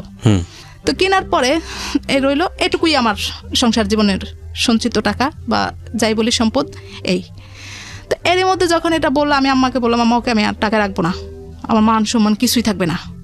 বলে আচ্ছা ঠিক আছে। আমার ছোটো ভাইটার সাথে আলাপ টালাপ করে আমার ছোটো ভাইটা দিয়েই আমার আব্বার কাছে চাওয়ালাম। আমি বললাম তুমি সৌদি যাও, যদি সৌদি যাও তাহলে আমি আমার জায়গাটা বিক্রি করে দিব। বললো যে না, সৌদি গিয়ে অত বেশি টাকা পয়সা নাই, আমি মালয়েশিয়া যাব। তখনও আমাদের মধ্যে ঝগড়াঝাটি। আমাকে বাড়িতে পাঠিয়ে দিছে, দিয়ে বলতেছে আমি যাব না, ভিসা হয়ে গেছে, সে যাবে না। এখন বাড়িতে গিয়ে যখন বললাম যে যাবে না সে বিদেশে, বলে যে এটা কেমন কথা, সে যাবে, সবকিছু প্রসেস হয়ে গেল, এখন বলে যে যাবে না। তো তাহলে সে কি করবে? সে তার এক ফ্রেন্ডকে দিয়ে আমাকে খবর দেয় যে আপনি, ওই লোক বলতেছে আমাকে যে আপনি আপনার বাবার বাড়িতে থাকেন, বাচ্চাদের খরচ বাবদ সে মাসে 4,000 টাকা করে দিয়ে দিবে। আচ্ছা, আপনি ঢাকায় আসবেন না, ও ঢাকায় সংসার চালাতে পারবে না। তা আমি বলছি যে ঢাকায় যদি আমি না পড়াই তাহলে আমার 4,000 কেন, 4 টাকাও লাগবে না। কিন্তু প্রসেস হয়ে গেল, সে বাহিরে যাবে না, বলে যে না, সে বাহিরে কষ্ট করতে পারবে না, সে যাবে না। পরে আমি এবার চিন্তা করলাম যে এখন আমার বাবা মা কোনোভাবেই আমাকে আর আসতে দিবে না। এবার আমিও কেন জানি চিন্তা করলাম যে আমি ঢাকায় আসবো, কিন্তু তার কাছে আসবো না, এবার আমি আমার মেয়েদেরকে নিয়ে শেষ চেষ্টাটা আমি করব, আমি নিজে নিজে কিছু করব, করে যেই কয়দিন পারে চলতে পারলে সর্বশেষ আমি নিজেকে সান্ত্বনা দিতে পারবো যে না, আমি আর পারলাম না। কিন্তু যেহেতু সে এই চিন্তা করেই ফেলছে যে সে আমাকে ঢাকায় রাখবে না, বাড়িতে পাঠাবে 4,000 টাকা, সুতরাং আমি তার কাছে আর যাবো না। এখন আসতেছি না সেইভাবেই থাকলো। আমার মেয়ের স্কুল খুলে গেছে জানুয়ারির 15 তারিখ, আমি 14 তারিখ রওনা করে 15 তারিখে ঢাকায় চলে আসি। এসে কোথায় উঠবো, কি করব, আমার তো এইভাবে আমি কোনো বাসায় গিয়ে উঠতেও পারি না, আমার একটা অন্যরকম সমস্যা হয়, চাল চলন এটা সেটা। পরে আমি আমার এক হিন্দু কলিগ, তার হাজবেন্ড অন্য জায়গায় থাকে, তার বাসাটা, আমি তার বাসায় উঠলাম। আচ্ছা, এখন যেহেতু সে হিন্দু, আমার একটু নামাজ কালামের অবস্থা লাগে, একটা পরিবেশ লাগে, সে একটা রুম আমাকে একদম টোটালি করে দিছে। এরই মধ্যে আল্লাহর কি হুকুম, আমার বেশ কিছু কলিগরা ছিল আশেপাশে যারা আমাকে খুবই হেল্প করতো। মানে তখন থাকতো আপনার সঙ্গে নাকি সে থাকতো না আপনার সঙ্গে? কাছাকাছি তো বাসা। পরে তাকে জানানো হলো যে আমি বাসায় এসে আসছি, তো সে একদিন আমাকে নিতে আসলো। এসে বেশি একটা সাধলো না, মানে আমাকে বাসায় যেতে হলো না, সোজা কথা। ওকে। এরই মধ্যে যখন দেখলো যে না আমি এরকম চিন্তা ভাবনা করেই ফেলছি, তখন সে আবার আমার ভাইকে ধরে পরে বলতেছে যে আমি এবার মালয়েশিয়া যাব, তুমি আমাকে যাওয়ার প্রসেস, কিন্তু আমাকে জানায় না। তো বাড়িতে গিয়ে থাকলাম 1.5 মাস, ঢাকায় আসলাম 5 দিন। 5 দিনের দিন সন্ধ্যাবেলা আসরের পরে আমার ভাই সহ ও সহ আসলো, এসে বলতেছে যে চলো, ভাই বলতেছে যে চলো বাসায় যেতে হবে। আমি বলছি যে না, আমি আর যাবোই না, আমি এদিকে ছোট একটা বাসা খুঁজতেছি। আমি স্কুলে বলে দিলাম। ইনকাম কত ছিল মাসে? এই 12-13 হাজার টাকা এরকম। এই 12-13 হাজার টাকা দিয়ে 3 জনের সংসার, মানে যদি আপনার হাজবেন্ডকে বাদ দিই, হ্যাঁ 3 জন, এটা নিয়ে আপনি আলাদা থাকার চিন্তা করছেন? হাজবেন্ড থাকলে হাজবেন্ড সহ 12-13 হাজার টাকা দিয়ে আপনার চলতে হতো মাসে? ও দিত, ও কিছু দিত, আমি কিছু দিতাম। তো এবার আমি চিন্তা করলাম আমি 3-4 হাজার টাকার মধ্যে একটা বাসা নিব, এক রুম, খালি কোনো রকম একটু মাথাটা গুজিয়ে থাকবো, আর বাচ্চাগুলোকে আমি শুধু স্কুলে পাঠাবো, আনবো, যে মাসে বেতনটা আসবে বাবা মার কাছ থেকে চেয়ে নিয়ে আসবো। আমার তো একটা ভরসা আছে যে অন্তত আমার বাবা মার কাছে চাইলে আমি কিছু পাবো, এটা একটা আমার আছে। যদিও বাবা মা রাগ, চাই না আমি ঢাকায় থাকি, কিন্তু তারপরেও। এরপরে 5 দিনের দিন আমার ভাই যখন এসে বললো চলো, তো চিন্তা করলাম কলিগের বাসায় কয়দিন না থাকে, এবার যেহেতু সাথে বাসায় যাই। আমি গিয়ে শুধু খাটের কোনায় বসলাম, দেখি আমার হাজব্যান্ড প্যান্ট পরতেছে, তার ফ্লাইট, মানে কি বলবো, বলার কিছুই নেই। 1.5-2 মাস তার সাথে আমার কথা কাটাকাটি, ঝগড়াঝাটি। ফ্লাইট বলতে আপনি জানলেন ওই সময়টাতে সে মালয়েশিয়া চলে যাচ্ছে? হ্যাঁ, আমি বাসায় গিয়ে শুধু বসলাম, চলে যাচ্ছে, মানে 2টা কথা বলার মতো কোনো উপায় না। খুচরা আপনার কিছু টাকা ছিল, মনে হয় 800-900 টাকা এরকম, সে আমাকে ধরাই দিয়ে চলে গেল। তো ওই মাসের বাসা ভাড়াটাও সে দিচ্ছে, দিয়ে তারপরে চলে গেল, আর কিছুই বলতে পারলাম না, বা তার সাথে আমার 2টা কথাও হলো না। এখন চলে যাওয়ার পর তো মানে একটা অস্থিরতা, এতদিন তো রাগারাগি কথা কাটাকাটি যাই হয়েছে, এখন যাওয়ার পরে তো মানে খুব খারাপ লাগতেছে বিষয়টা। বাচ্চাগুলাকে একটু ডেকে 2টা কথা বলতো না, কিন্তু আমার মানে তখন আর কি নিজেকে নিজে প্রশ্ন করতেছি, রাগও আসতেছে ভিতরে। আমি তো জানতাম না সে চলে যাবে, কিন্তু সে তো জানে যে আমি চলে যাব, সে তো আমাকে একটা দিন আগেই ঘরে ডাকতে পারতো। আমি আজকে যেহেতু আসছি, তার আগের দিনও তো আসতাম। পরে চলে গেল, চলে যাওয়ার পরে ওইখানে যাওয়ার পরে মোবাইলে আমার সাথে কথা হলো, শেষ, সব রাগ জিত শেষ। এবার আমি আমার মতো করে থাকতেছি, বললো যে আমি 1 মাসের বেতন পাবো না, তুমি 1 মাস কিভাবে কি করবে তুমি দেখো, আমি কিছু করতে পারবো না। সম্পূর্ণ খরচ আমার ছোট ভাইটার গাড়ে, ও চাল ডাল আনলে আমি রান্না করি, নচেত না, নিজে থেকে কিছুই করতে পারি না, এরকম অবস্থা। আর ও করছে যে থাক গেছি যেহেতু, এখন ভালো কিছু হবে। আব্বা আম্মা বলতেছে তোমার আর কষ্ট থাকবে না, একটু কষ্ট করো, দেখবে যে তোমার সব সমস্যার সমাধান হয়ে গেছে, ও দেখবা যে এখন সবকিছু ঠিক আছে। এখন গিয়ে 1.5 মাস পরের থেকে সে আমাকে মাসে 13,000 টাকা করে দেয়, 2 বারে। 15 দিন পর পর সে আমাকে টাকা দেয়, টোটাল 13,000 টাকা মাসে। আচ্ছা, তো আমার ভাই দেওয়ার পরেও তো আমার ঘর ভাড়াটা কত থেকে যায়। এখন বাবা আমার কাছ থেকে টানা শুরু করলাম, ঢাকা শহরে বসে। হ্যাঁ, মানে আব্বুর কাছ থেকেও চাই, সেও দেয়, আমার কাছ থেকেও। তো পরে এরকম করে করে আসি, আমি কোনো রকম টিকে আসি, খালি স্বপ্নই দেখতেছি দিনগুলো অবশেষে ভালো আসবে। এরই মধ্যে গত বছর আমার বড় মেয়েটার খুব অসুস্থ হয়ে যায়, পেটে ব্যথা, হঠাৎ করেই সেন্সলেস হয়ে যায়। পরে ডাক্তার দেখানোর পরে অনেক টাকা খরচ হয়ে গেল, দৌড়াদৌড়ি অনেক হলো, শেষ পর্যন্ত অ্যাপেন্ডিক্স ধরা পড়লো। তো শেষ পর্যন্ত আমি একাই মেয়েটাকে অপারেশন করালাম। এই করে টোরে অপারেশন গেল। এখন আমার হাজবেন্ডকে তো বিভিন্নভাবে বোঝানো হচ্ছে আমি কিভাবে একা ঢাকায় থাকি, এটা কি করে সম্ভব, মানে ওনার ফ্যামিলি থেকে। হ্যাঁ, কি করে সম্ভব। এখন দেখি যে আমার হাজবেন্ড প্রথম 2-3 মাস ভালো ছিল, ব্যবহারটা এখন আর আগের মতো নাই, কেমন জানি উগ্র একটা আচরণ করতেছে, বাচ্চা কাচ্চার প্রতি বিন্দু মাত্র মন নেই, ফোন দেয় না, কথা বলে না, 22 দিন 23 দিন 24 দিন এরকম কথা বলে না। আর এদিক দিয়ে তো আমি হতাশ হয়ে যাই, কি হলো নিজের তাগিদে বিদেশ পাঠাইছি, জব তখনো আছে নাকি? জব তখনো আছে। এখন আমি সংসার, অসুস্থ বাচ্চাটাকে নিয়ে, একদিকে আমি চাকরিটা, আমি মানে নিরুপায়, কিছুই করতে পারতেছি না। পরে গত বছর মে মাসে ওর অপারেশনটা হলো, আমি জুন মাসে চাকরিটা ছেড়ে দিই। দিয়ে এখন ডাক্তার বলতেছে যে ওকে 6 মাস বেড রেস্ট, কোনো নড়াচড়া করা যাবে না। এদিক দিয়ে আমি আরেকটু বলি, ও যাওয়ার পরে আমি তো এলাকায় দীর্ঘদিন, তো সবাই মোটামুটি সম্মানের দৃষ্টিতেই দেখে, যেহেতু আমি একজন টিচার মানুষ আর আমি ওইভাবেই থাকি। ও যাওয়ার পরে দেখি যে ওর বন্ধুরা বেশ কিছু লোকজন আমাকে ফোন দেওয়া শুরু করে। ইস্যুটা কি ব্যাপার, আপনার হাজবেন্ড কোথায়, তার কাছে তো টাকা পাবো, হ্যাঁ কাজ ছিল, না বলে কোথায় গেল, এরকম ধরনের কথাবার্তা বলে। সবকিছু হিসাব নিকাশ করে তখন আমি দেখলাম যে না, আমাকে এলাকায় থাকা যাবে না। কারণ হলো আমার বাচ্চাটা অসুস্থ, আমাকে তো এখানে বাসা ভাড়া দিতেই হচ্ছে। আমি বললাম যে না, আমি এবার দেখি বসুন্ধরায় ছোট একটা বাসা পাই কিনা। আল্লাহর কি হুকুম, একদম স্কুলের কাছাকাছি আমি 1 রুমের একটা বাসা পেয়ে যাই। পেয়ে 2 বাচ্চাকে নিয়ে আমি উঠলাম। এদিক দিয়ে সে আমার সাথে মোটামুটি যোগাযোগ বন্ধ রাখে, মন চাইলে কথা বলে, মন চাইলে টাকা দেয়, এরকম অবস্থা করে। মেয়েদের সাথে কেমন আচরণ করতো? না, খুব বেশি ভালো না। ফোন দিলে কথা বলতো না, বেশি একটা যোগাযোগ রাখতো না। আমি মাঝে মাঝেই বলতাম যে তুমি অন্তত ফোন দিয়ে তো জিজ্ঞেস করবা মেয়েরা কেমন আছে, বা ওরা যেহেতু তুমি কাছে নেই, কিন্তু তুমি যে বাবা, তুমি তো ফোন দিয়ে জিজ্ঞেস করবা যে তোমরা কেমন পড়াশোনা করতেছো, তাহলেই না ওরা আমাকে ভয় পাবে বা বুঝবে যে না বাবা আমাদের জন্যই কষ্ট করে। শিখাই দিতাম, কিন্তু না, কোনো রকমের কিছু না।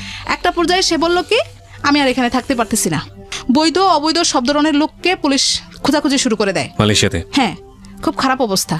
আমি বলছি তুমি টিকতে না পারলে চলে আসো, জীবন আগে তারপরে সবকিছু। হ্যাঁ, দেশে গিয়ে কি করব, আমি কি করে খাবো, না আসবো না।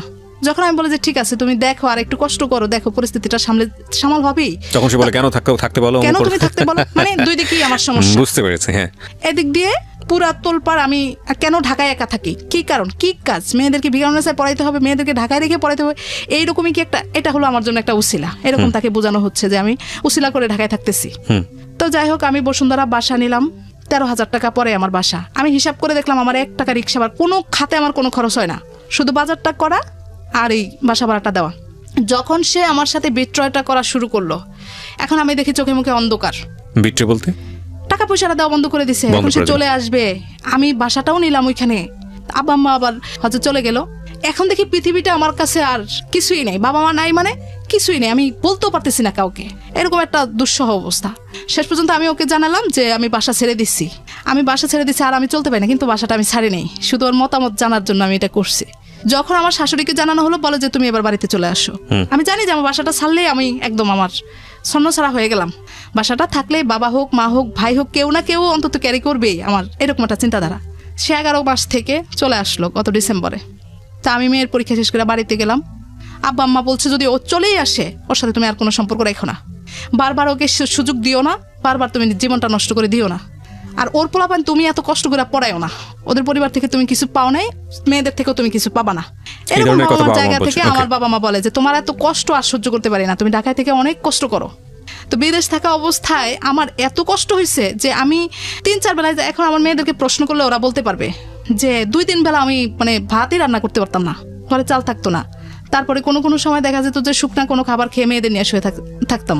তো মাঝে মাঝে মেয়েদেরকে প্রশ্ন করতাম। একদিন সকালবেলায় স্কুলে যাবে আমার ছোট মেয়ে, তো বলতেছে মা ভাত নাই, কি দিয়ে খাবো? আমি বলি যে করলা ভাজি ছিল, বলছে করলা ভাজি দিয়ে খেয়ে যাও। না মা খাবো না। আমি ডেকে বলি যে শুনো, যদি এরকম হয় যে কোনো দিনই স্কুলে যাওয়ার সময় তুমি ভাত খাইতে পারলা না, আবার স্কুল থেকে এসেও দেখলা যে ভাত নাই, একদিন না ধরো অনেক দিন এরকম ঘটনা ঘটলো, তখন তুমি কি করবে? চলো আমরা বাড়িতে চলে যাই, তোমার দাদা বাড়িতে থাকলে তো আর খাওয়া দাওয়ায় কষ্ট হবে না। বলে না মা, কষ্ট করব কিন্তু ঢাকায় থাকবো, মা এখানে পড়াশোনা করব, তুমি আমাদেরকে ভাত দিও না কিন্তু এখান থেকে নিও না। দুইজনের একই কথা, কোনোভাবেই তারা রাজি না। পরে যাকে এভাবে করে, ওদের উৎসাহটাতেই আমি আরো বেশি উৎসাহিত হচ্ছি। ওরা ছোট মানুষ, ওরা যদি থাকে আমি কেন পারবো না? এরকম করে করে থাকতেছি, খুব কষ্ট। কিন্তু এই কষ্টগুলো আমি আমার হাজব্যান্ডের কাছে প্রকাশই করতে পারলাম না। সে মেনেই নিল না, বলে যে হ্যাঁ আমি টাকা দিছি। 11 মাসে সে আমাকে 1,30,000 টাকা দিছে। সেখানে আমার বাসা ভাড়াটাই ছিল 13,000 টাকা। তারপরে বাচ্চাদের খরচ, আমার 1 বছরে প্রায় অনেক টাকা খরচ হয়। সেই টাকাগুলা বিগত দিনে আমি বেশ ঋণী ছিলাম, অনেক টাকা ঋণ ছিলাম, খুবই কষ্ট, কিন্তু কাউকে বুঝতে দিতাম না।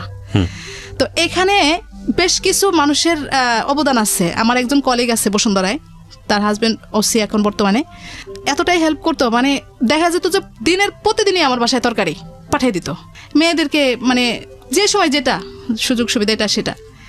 আর কিবরিয়া ভাই, আমি আপনাকে একটা কথা বলি, যে সবাই তো শুনতেছে, এই জন্য বলতেছি যে আমার বড় মেয়ে যখন স্কুলে ভর্তি হয়, তখন ভর্তির সময় আপনার প্যাকেজে ড্রেস দেয়, আপনার টোটাল ড্রেসটা প্যাকেজে কিনতে হয়, ওয়ানে যারা ভর্তি হয়।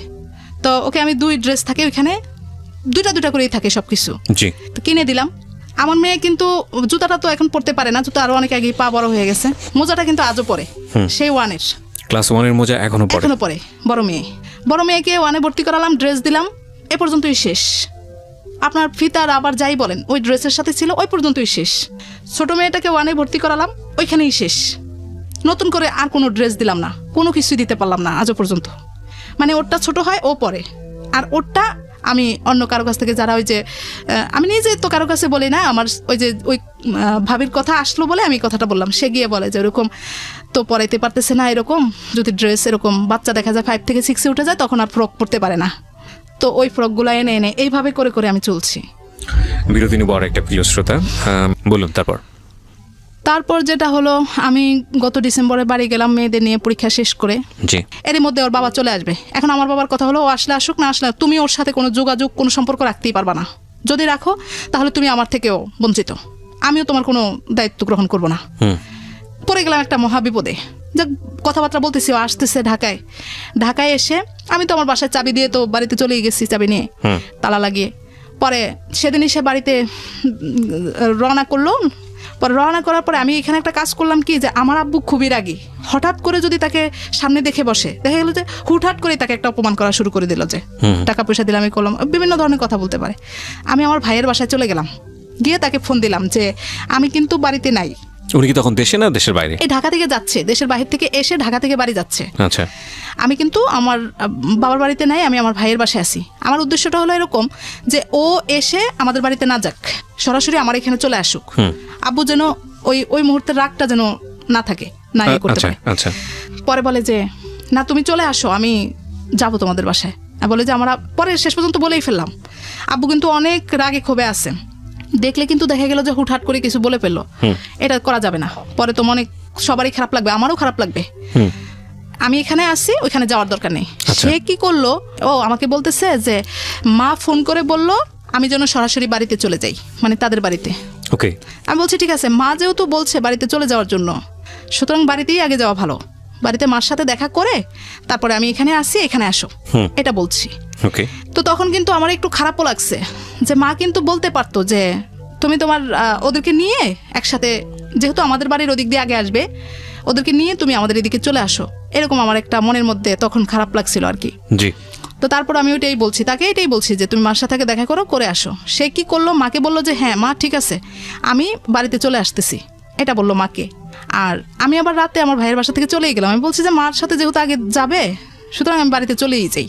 গেলাম, সে কি করলো, সকালবেলা ঠিকই আমাদের বাড়িতে আগে চলে আসলো। এখন আমার আব্বু কিন্তু আগে থেকেই বলে রাখছে, তুমি কিন্তু ওর সাথে দেখাও করবে না, কথাও বলবে না। আপনাকে বলে রাখছে? হ্যাঁ, আমাকে বলে রাখছে যে যা কিছু করার, যা কিছু বলার আমি বলবো, আমি বলার আগে তুমি ওর সাথে দেখাই করবে না। মানে আব্বু কি ভাবছে আমি জানি না, হয়তো ভাবছে যে দেখা হলে হয়তো আমি দুর্বল হয়ে যাই, বারবারই দুর্বল হয়ে যাই, দেখা না করাই ভালো। এখন আমি আমার আব্বুর কথা রাখতে গিয়ে আমি বাসায় ছিলাম, কিন্তু আমি লুকাই গেছি যে দেখা করব না। পরে যাই হোক, সে আমার আম্মাকে সালাম দিল, কিন্তু আমার আব্বুকে তখনই যদি গিয়ে সে আমার, মানে তখন তারা যেটা পরে প্রকাশ করলো আর কি, যে তোমার বাবার সাথে তো সে কথা বললো না। আমি সরে যাওয়ার পরে সে হয়তো কষ্ট পাইছে, এটা প্রকাশ করছে পরে, যে তুমি আমার সাথে এতদিন পরে আমি আসলাম, তুমি দেখা করলে না। কিন্তু তাকে আমি বুঝাতেই পারলাম না যে আসলে এটা পরিস্থিতি সামালের জন্য আমাকে করতে হয়েছে ওই মুহূর্তটাতে। আপনার বাবা বলেছেন তাই? হ্যাঁ, বাবার জন্য। নচেত আমি কি এখানে আসলেই কি না আসলে যা কথা হয়তো পরে। কতদিন পরে আসলেন বিদেশ থেকে? 11 মাস পরে আসছে। 11 মাস পরে, ওকে। পরে সে কতক্ষণ অপেক্ষা করে টরে চলে গেল। এখন গিয়ে আর কোনো যোগাযোগ করবে না। কেন? আমি তার সাথে দেখা করি নাই তার জন্য। এখন আমার আম্মা বলতেছে যে আমি আম্মার সাথে মন খারাপ করতেছি যে আম্মা আমি দেখা করলাম না, এটা কেমন হলো? আব্বুর ভয়ে তো আমি সামনে যেতেই পারলাম না। বলে যে চিন্তা করো না, ও দেখবা যে বিকেলে আবার চলে আসবে। প্লপেনগুলোর সাথে মেয়েদের সাথে ভালো করে কথাই বলতে পারলো না, ও চলে আসবে বিকেলে। অপেক্ষা করতেছি, কিন্তু তার তো আর কোনো খবর নেই। এখন বারবার ফোন দিতেছি, সে কোনো ফোন রিসিভ করে না। মানে ওইখানে যাওয়ার পর যখন ব্যক্ত করছে, এটা আমি পরবর্তীতে শুনছি আর কি, যখন ব্যক্ত করছে তখন আমার শাশুড়ি বলছে যে, শ্বশুর শাশুড়ি বলছে যে তুমি তাদের সাথে আর কোনো যোগাযোগই রাখবে না, যেহেতু তোমার সাথে দেখা করে নাই। ওকে। পরে এরকম কয়েকদিন পরে মেয়েরা খুবই বাবাকে রিকোয়েস্ট করতেছে, বাবা তুমি আসছো, একটু দেখতে পারলাম না এখনো ভালো করে, তুমি একটু কোলে নিলা না আমাদেরকে, একটু আসো। এবারও বাবা আমাকে প্রতিদিন, আমার আব্বু আমাকে প্রতিদিনই নিষেধ করে, আমি ওর সাথে কথা বলার আগে তুমি কিন্তু ওকে দেখাই দিবা না। বাবা তখন কথা বলেনি আপনার? না না, বাবা তো তাকে সে তো চলেই আসলো, বাবার সাথে কথা বললো না, তারপরে তো আর দেখাই করলো না। পরে আসলো একদিন, আসার পরে আমি আমার চাচার বাড়ির পাশেই তাদের ওই সামনে গিয়ে বসেছিলাম। মানে আমি এমন একটা ভাব করছি যে ও আমাকে দেখুক, দেখে ডাক দেখ, তাতে করে আমি বলতে পারবো যে আমার আব্বুকে বলতে পারবো যে আমাকে ডাকছে বলে আমি আসছি, আমি নিজের ইচ্ছা আসিনি। কিন্তু সে সেটাও করলো না।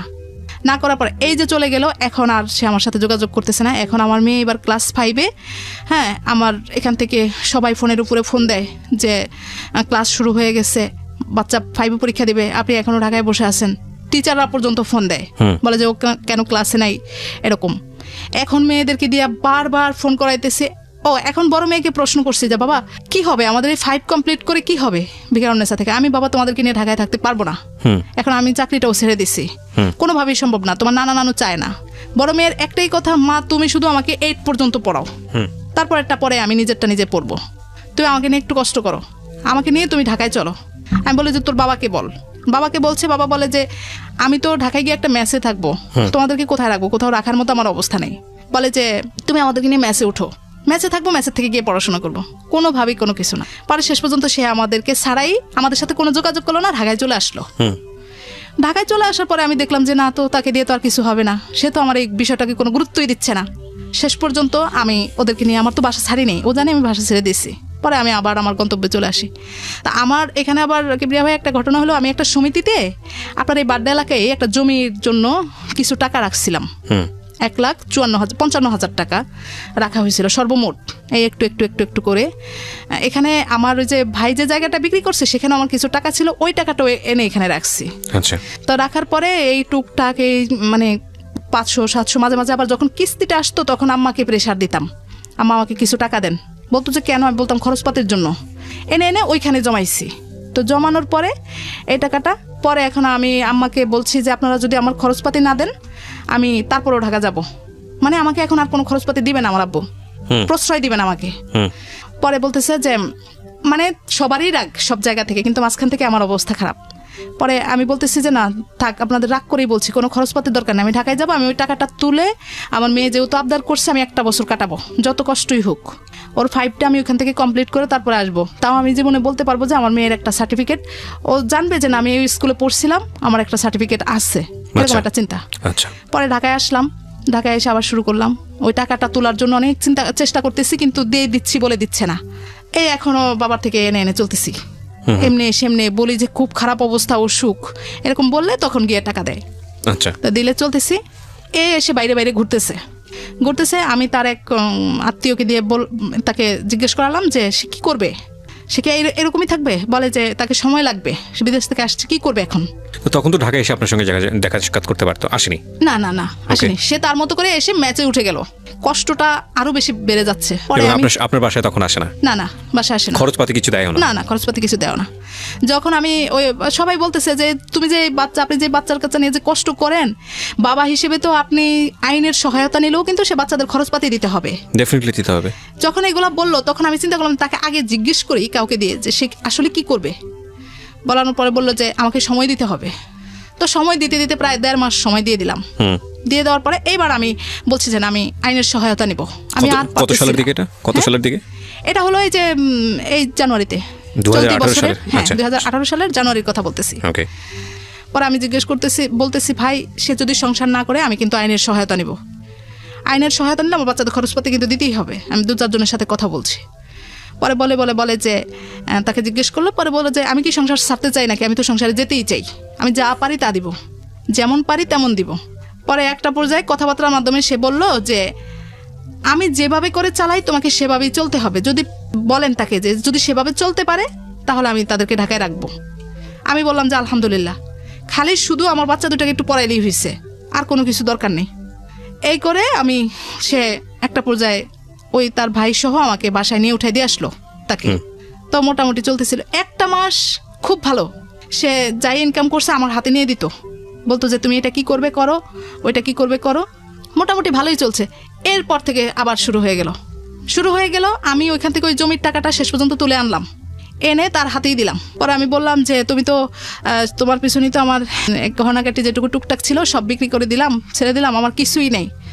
জমির টাকাটাও তুলে নিয়ে আসলাম, সর্বনিঃস্ব, একদম নিঃস্ব হয়ে গেলাম আমি। পরে সে বললো যে তোমাকে কিছু টাকা দিলাম, তুমি টুকটাক একটু কিছু কিনে নাও। তো আমি ছোটোখাটো একটু গহনা কিনলাম। গত মাসে সে ঘর ভাড়া দিবে না, এখন টোটালি সে বাদ দিয়ে দিল, কোনো কিছু খরচ দিবে না। পরে কি করব, বাড়িওয়ালা টাকা চাওয়া শুরু করলো। তো পরে দিলাম, দিয়ে বললাম এটাকে রাখো, রেখে অন্তত ঘর ভাড়াটা দাও, তারপর তুমি আমার জিনিসটা এনে দিও। এনে পরে বাচ্চাদের কোচিং এর টাকা দিলাম, ঘর ভাড়া জিনিস এনে দিও বলতে মানে ঘরটা বিক্রি করে দিলেন? না, বিক্রি করে দেয়। তাহলে ওই যে স্টকে রাখে না, বন্ধকে রাখা, এরকম রেখে আনলো। এই হলো আমার সংসারে খরচ। গত মাস পর্যন্ত সেই দিল। তারপর থেকে সর্বশেষ তারা সিদ্ধান্ত নিয়েছে এখন আর আমাকে ঢাকায় থাকতেই দিবে না, এটা সপরিবারে। আমি যেটা বুঝতে পারছি যে আপনার গল্পটা এরকমই, মানে গল্পটা এখানে এসে শেষ হয়ে যাওয়ার কথা, আপনি এরকম একটা ক্লাইম্যাক্সের মধ্যে আছেন। কিন্তু গল্পের আসল জায়গাটা হচ্ছে যে আমরা ছোট্ট একটা বিরতি নেব, এবং বিরতির পরে এসে যে ডিসকাশনটা, সেটা আমরা এটা জানি যে আমাদের যে পুরুষতান্ত্রিক সংসার ব্যবস্থা, সেখানে একটা পুরুষের হাতেই লিড থাকে পরিবারের, এবং সেই ধরে নেওয়া হয় যে সে আয় রোজগার করবে, সে তার সংসারটাকে চালাবে, তার স্ত্রীর ভরণ পোষণ, তার সন্তানদের বড় করা, সমস্ত কিছু তার দায়িত্বের মধ্যে পড়ে। আমাদের পারিবারিক বৈবাহিক কাঠামোটাই এরকম, এবং খুব স্বভাবতই একজন পুরুষের দায়িত্ব যেহেতু এটা, সুতরাং পুরুষের কর্তৃত্বটাও খুব স্বাভাবিকভাবে এখানে চলে আসে। এবং পুরুষের কর্তৃত্বের মূল জায়গাটিতে থাকে হচ্ছে পুরুষের অর্থনৈতিক অবস্থা, এবং সে যে আয় রোজগারটা করছে সেটার উপরই তার লম্ফ ঝম্প যেটাই বলি না কেন, তার পকেটে পয়সা আছে মানে তার কন্ট্রোল আছে, পকেটে পয়সা নেই মানে হচ্ছে হলো তুমি এটা পারলা না, তুমি এটা পারলা না, তুমি কেন এটা করলো না, ওটা করলো না। ভদ্রমহিলা যে কমপ্লেন বলবো না, তার জীবনে যে ঘটনাগুলো ঘটে গেছে সেখানে সে যেটা উপস্থাপন করেছে, এখানে প্রত্যেকটা জায়গাটাই লজিক্যাল। কিন্তু এটাও আমাদের মনে রাখতে হবে যে তার হাজব্যান্ডের জায়গাটা থেকে তার এটা দেবার সামর্থ্য ছিল কিনা। ধরুন সামর্থ্য নেই, কিন্তু সামর্থ্য না থাকলে এই এক্সিস্টিং সিচুয়েশন সে কিভাবে টিকিয়ে রাখতে পারতো? যদি টিকিয়ে রাখার জন্য সে সংগ্রাম করতো, যদি সে টিকিয়ে রাখার জন্য ফাইট করতেছে বিভিন্নভাবে, সেই ফাইটের জায়গাটা নিয়ে তার স্ত্রীর কোনো দ্বিমত নেই, তাহলেও আমার মনে হয় যে এতটা টানাপোড়েন তৈরি হতো না। একটা সমস্যা যেখানে আছে যেটা হচ্ছে যে হাজব্যান্ড বলতে পারে যে না, আমি তো আমার জায়গা থেকে চেষ্টা করেছি সংসার টিকিয়ে রাখার জন্য, আমি তো আমার জায়গা থেকে ছেলে মেয়েকে ভিকারুন্নেস্তা বা অন্যান্য জায়গাতে পড়াশোনা করার জন্য, তাদেরকে একটা বেটার লাইফ দেওয়ার জন্য আমি চেষ্টা করেছি। তার ওয়াইফ কমপ্লেন করতে পারে যে না, তোমার চেষ্টাটা যথেষ্ট ছিল না। এই যে বিষয়টা, এই দুই বিষয়ের মধ্যে একটা গুড অপশন তার হাজব্যান্ডের জায়গা থেকে যেটা সে মনে করেছে যে তাকে বাড়িতে পাঠিয়ে দেওয়া হোক। বাড়িতে পাঠিয়ে দিলে কি হবে, ঢাকা শহরের খরচটা যেটা আছে সেটা কিছুটা হলেও কমে যাবে, কিন্তু সেখানে তাদের সন্তানের ভবিষ্যৎটা কি হবে সেটা নিয়ে একটা বড় প্রশ্ন থেকে যায়, এবং সেই প্রশ্নের জায়গাতে ওয়াইফ কোনোভাবেই ছাড় দেওয়ার জন্য রাজি না, এবং হাজব্যান্ড সে জায়গাটায় ওয়াইফের কথা অনুসারে আমরা মনে করে নিচ্ছি যে এক ধরনের ঔদাসীন্য ভূমিকা পালন করছে। সমাধানটা আসলে কি হতে পারে? সমাধান কি আদৌ আছে? কিন্তু এই গল্প ব্যক্তিগতভাবেও সেটা করে না, কিন্তু পরিবারের কথা শুনে শুনে এই জিনিসটা করে। আচ্ছা, এটা বারবারই আমার কাছে প্রমাণিত। আরেকটা জিনিস যেটা আপনি মনে করেন যে সে তার পরিবার মানে তার মা বোন এসবের দ্বারা অনেক বেশি ইনফ্লুয়েন্স, প্রভাবান্বিত। জি, আচ্ছা। এবং আরেকটা জায়গায় আপনার বড় কমপ্লেন সেটা হচ্ছে যে সে অনেক বেশি কি বলা যেতে পারে যে চেষ্টা করা দরকার ছিল পরিবারের জন্য, ততটা সে চেষ্টা করে না, নিজের সন্তানের দিকেও সে ততটা ফোকাস না। এটা হচ্ছে আপনার জায়গা থেকে কমপ্লেন। আপনার হাজবেন্ডকে যদি আমি আজকে এখানে পেতাম, তাহলেও তার হাজারটা রকমের কমপ্লেন থাকতো আপনার বিরুদ্ধে, ব্যাপারে কোনো দ্বিমত নেই। আপনার কোনো দ্বিমত আছে? না। আপনার অনেক অভিযোগ থাকতো। মোটা দাগের অভিযোগ প্রথমত যেটা থাকতো, আমি যেটা মনে করি সেটা হচ্ছে আপনি তার কথা মতো চলেন না। কারণ সে আপনাকে বলেছে বাড়িতে যাওয়ার জন্য, আপনি যাননি। কারণ সে আপনাকে বলেছে যে সন্তান মানুষ করার জন্য এইভাবে মানুষ করতে হবে, আপনি সেটা শোনেননি। এবং এসবের বাইরে আমি যেটা মনে করি যে আপনি অভিযোগ আনার জন্য শক্তিশালী অভিযোগ, যেটা সাধারণত মেয়েদের ক্ষেত্রে হয় যে অন্য কোনো মেয়ের প্রতি তার আগ্রহ আছে, কিংবা সে জুয়া খেলে, কিংবা সে ড্রাগ নেয়, এই জাতীয় কোনো কমপ্লেন তো আপনার জায়গা থেকে? এই জাতীয় কোনো কমপ্লেন নেই। আচ্ছা, তাহলে এই জায়গাটা থেকে আমি যেটা বলি, আমার যেটা মনে হয় যে আসলে আমার লিসনাররাও হয়তো এই কথাগুলোই বলবেন, সেটা হলো যে এই যে সমস্যাটা, এটা খুব মিউচুয়ালি সমাধান করা সম্ভব। এটা খুবই সম্ভব। আপনার বাবা বা আপনার মা আপনাকে যে কথাটা বারবার বলছে, সেটা তাদের জায়গা থেকে, হ্যাঁ আপনি হয়তো অনেক বেশি তাদেরকে বলেছেন, অনেক বেশি তাদের কাছ থেকে হাত পেতেছেন, যে কোনো প্রয়োজনে তাদের কাছে গিয়েছেন, সেই জায়গা থেকে তারা হয়তো অনেক বেশি অতিষ্ঠ হয়ে গিয়েছে। আপনার বাবাও অনেক রাগী মানুষ, আপনি যেটা বলছিলেন, সেই জায়গা থেকে তারা বলেছে যে ঠিক আছে, ওকে বাদ দিয়ে দাও, ওকে বাদ দিয়ে তুমি চিন্তা ভাবনা করো, তোমার জীবন এখন তোমার মেয়েকে নিয়ে, কিংবা তোমার মেয়েকে ওদের কাছে দিয়ে দাও, তুমি চলে আসো, আমাদের মেয়ে আমাদের কাছে থাকো। এটাই তো আপনার মূল কথা। আমি কথা বলার আগে আপনি আমাকে বলেন, আপনি এখন কি চান? আমি সর্বোপরি যেটা চাই সেটা হলো যে আমার মেয়েরা পড়াশোনা করুক। আচ্ছা, ওকে। যদি এখন সেটা সম্ভব না হয়, আমি জানি আপনার মেয়ের পড়াশোনার জন্য যদি এরকম সুযোগ আসে যে আপনার হাজবেন্ডকে ডিভোর্স দিয়ে দিতে হবে এবং তারপর আপনার মেয়ের পড়াশোনাটা এস্টাবলিশড হয়ে যাবে, আপনি সেটাও করবেন। আপনার কথা শুনে যেটা আমার কাছে মনে হয়েছে, আপনি আপনার মেয়ের জন্য যে কোনো বড় ধরনের স্যাক্রিফাইস করতে রাজি আছেন। কিন্তু যদি এটা না হয়, ধরেন কোনো দিক থেকে আপনি পারলেন না, আপনার নিজেরও চাকরি নেই, আপনি যেটা বললেন জব নেই, এখন আপনার হাজবেন্ড তো সাপোর্ট করছেই না, তো সেক্ষেত্রে আপনি কি করবেন? আমি যতদূর বুঝি যে আপনার বাবার সামর্থ্য আছে আপনাকে সাপোর্ট করা, আপনার দুটো মেয়েকে পড়াশোনা করানোর মতো, কিন্তু তারাও সেটা করবে বলে আমার মনে হয় না, করবে না। তাহলে আপনি কি করবেন? না, আমি সেক্ষেত্রে আমার বাবা মার কথাও শুনবো না, কিন্তু আমার এই বিষয়টার পরে আমার সংসারেও থাকার কোনো ইচ্ছা নেই। ফাইনালি ক্ষতি হচ্ছে দুটো মেয়ের। আমি যেটা বুঝি যে আপনাদের এই সমস্যা বেসিক্যালি ক্ষতি করছে এই দুটো মেয়ের ভবিষ্যৎ, ঐশী এবং ওহির। হ্যাঁ, এবং আপনার হাজব্যান্ড হয়তো তার জায়গাটা থেকে, এবং একদম খুব সহজ একটা কথা বলি যেটা একদম বুক সিলেবাস সব কিছুর বাইরে, রেডিও সব কিছুর বাইরে এসে, পুরুষরা স্বভাবতই কর্তৃত্বপরায়ণ। এটা আমাদের সামাজিক স্ট্রাকচারের কারণেই। হ্যাঁ, একটা যেটা বুঝতে পেরেছি, যদিও আপনি আপনার জায়গাতে শতভাগ সঠিক আপনার কথা অনুযায়ী, আমি যেটা বুঝলাম যে আপনার পুরো এই সংসার জীবনের কত বছর হলো? 13 বছর শেষ। 13 বছরের সংসার জীবনে তার তেমন কোনো কর্তৃত্ব ছিল না, যেটা মনে হয়েছে। এবং সে কর্তৃত্ব খাটাতেও পারেনি, কারণ তার ইকোনমিক সেই ধরনের সামর্থ্য ছিল না। সে যদি পুরো পরিবারের ভরণ পোষণটা ঠিক মতো দিত, তাহলে সে তার কথায় অনেক কিছুই হয়তো হতো। যেহেতু সেটা সে পারে নাই, সেরকম সে কর্তৃত্ব খাটাতে পারে নাই। আর বেটার অপশন হিসেবে সে বারবার বেছে নিয়েছে তার নিজের জায়গাটা, তার নিজের বাড়ি। তার বাড়িতে কি কি আছে যেখানে গেলে আপনি যে সাপোর্টটা পেতে পারেন, আমি এটা একটু জানতে চাই। খুবই সুন্দর একটা প্রশ্ন করছেন আমাকে, এই কথাটাই আমি বলতে চেয়েছিলাম যে আমি যদি দেখতাম যে আমার হাজবেন্ডের একটা নিজস্ব থাকার জায়গা, বা তার স্ত্রী সন্তান গিয়ে যে কোথাও একটা পা ফেলবে সেরকম জায়গা যদি থাকতো, তাহলে আমি ঠিক চলে যেতাম। ওটা নেই না, তার এবং তার স্ত্রী সন্তানদের কোনো অস্তিত্বই ওখানে নেই। খুব স্বাভাবিক, আপনি যেখানে থাকবেন না সেখানে কর্তৃত্ব প্রতিষ্ঠিত হবে না, এটাই স্বাভাবিক। ইভেন নিজের জমিও যদি বর্গা দিয়ে দেন বছরের পর বছর, সেটা নিজের জমি থাকে না। তো আমি একটা জিনিস আপনাকে বলি, এইখানে ভুলটা আপনার না, এখানে আপনার বাবা মার ভুল। এগুলো আপনি জানেন, আমি আপনাকে যে কথাগুলো বলবো এগুলো সবই আপনি জানেন। আপনাকে পাত্রস্থ করবার আগে তাদের উচিত ছিল নিজের জায়গাটা থেকে সমস্ত কিছু খোঁজ খবর নিয়ে আপনার ভবিষ্যৎটা কোন দিকে যাবে সেটা নিশ্চিত করা। এবং আপনার হাজব্যান্ডের জায়গা থেকে যদি আমি কিছু বলার থাকে, আমি অবশ্যই তার জায়গা থেকে নিজেকে অনুভব করার চেষ্টা করছি, যেহেতু সে অর্থনৈতিকভাবে রোজগার করেন না, তেমন একটা পজিশনে নেই, এবং সে যে চেষ্টাটা কম করেছে সেটাও বলবো না, দেশের বাইরে এসে গিয়েছে, ওখানে স্টেবল করতে পারেনি। আমাদের সরকারি জবের বাইরে, বিশেষ করে গভর্নমেন্ট জবের বাইরে কেউ যদি বিজনেসের কথা বলেন, বিজনেসের সেক্টরটা হয়তো একটু আলাদা, ম্যাক্সিমাম সেখানে সাকসেস করতে পারেন, বিষয়টা এরকম না। আর বাকি যে টুকটাক জব, এই যে ধরেন এখানে কিছু ওখানে কিছু, কিছুদিন থাকা, এই জবগুলো খুবই আনস্টেবল। এবং এই জবগুলোর ক্ষেত্রে সবাই যে খুব ভালো সাকসেস করতে পারেন বিষয়টা এরকমও না।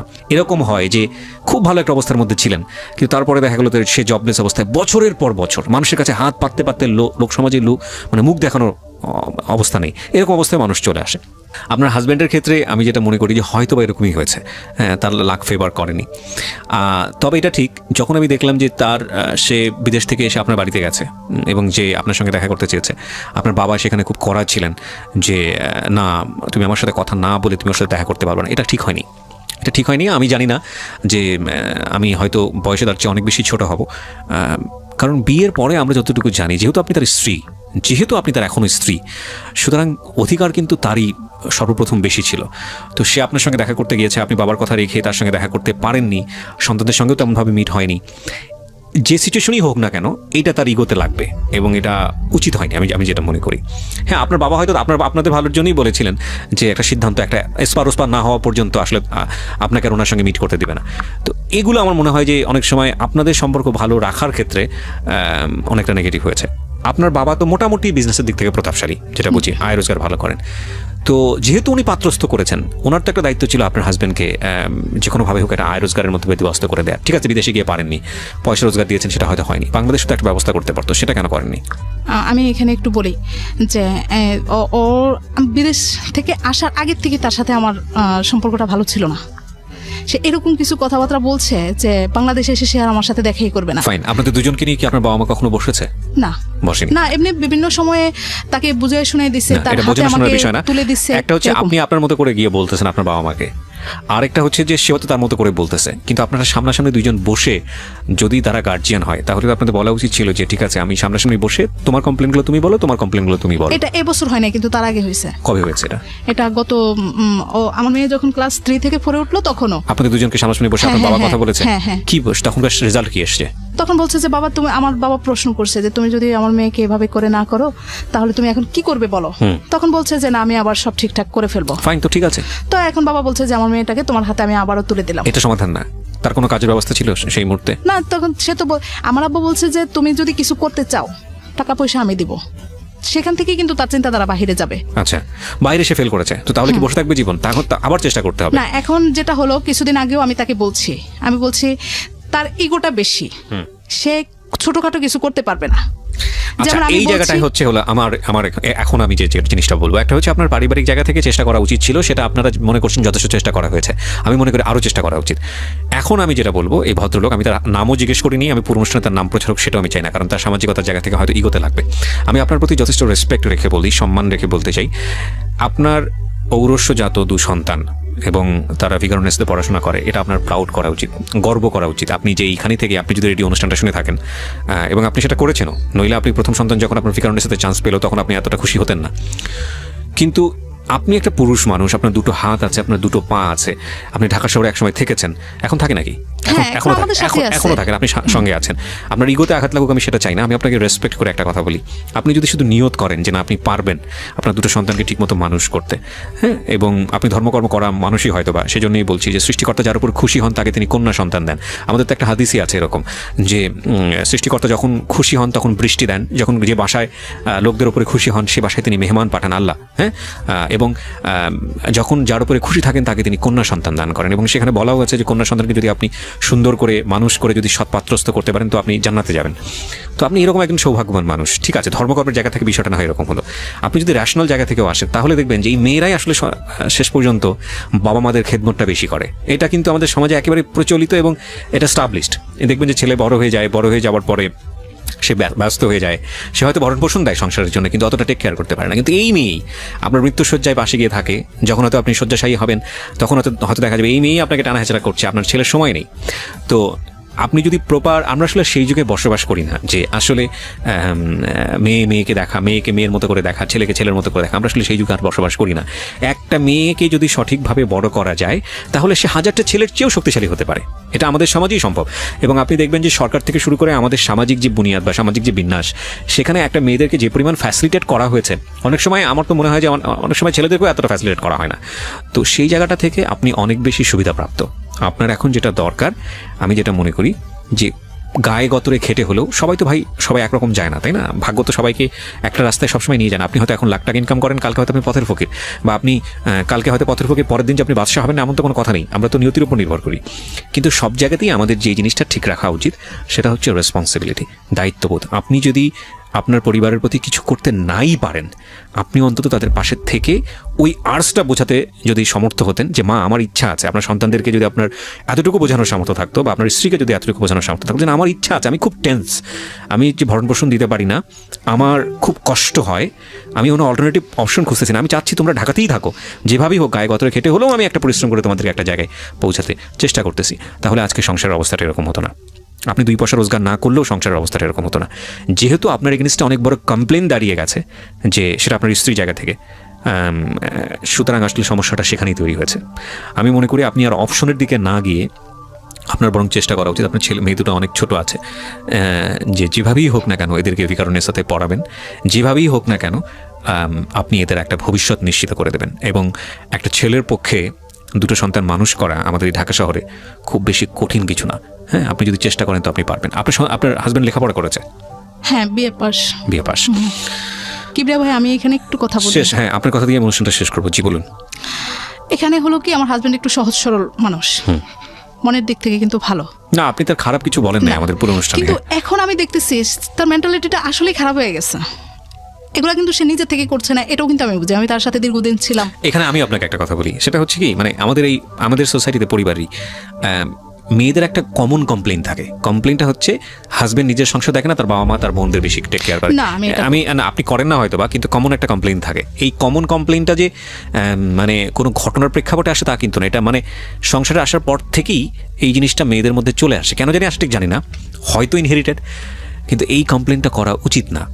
এই কারণে আপনি যে একটু আগে বললেন যে আপনার হাজব্যান্ড তার বোনের কথা দ্বারা অনেক বেশি ইনফ্লুয়েন্স, বা তার মায়ের কথা দ্বারা অনেক বেশি ইনফ্লুয়েন্স, যদি ইনফ্লুয়েন্স হয়েও থাকে তবুও আপনার বলা উচিত না। এই কারণে যে সে কোথায় বড় হয়েছে, তার মারপেটে এসছে, এগুলো আমি বলবো না। বরং বলা উচিত না এই কারণে যে এতে করে আপনার সমস্যাটার সমাধান হবে না, এটা বরং আরও জটিল আকার ধারণ করবে। আপনি কখনোই, মানে যদি সমাধান চান তাহলে আমি বলবো যে কখনোই হোস্টিলিটি সম্পর্ক গ্রো করে, যেটার দ্বারা আপনার হাজব্যান্ড, তার পরিবার কিংবা আপনার সঙ্গে একটা দূরত্ব বা একটা শত্রুতা সম্পর্ক তৈরি হয় যে ধরনের কথার দ্বারা বা অ্যাক্টিভিটির দ্বারা, সে ধরনের সম্পর্ক তৈরি করে একটা সাময়িক সমাধান পেলেও হয়তো বা পেতে পারেন, কিন্তু এটা দ্বারা আপনি চিরস্থায়ী কোনো ভালো সম্পর্কের মতো থাকতে পারবেন না।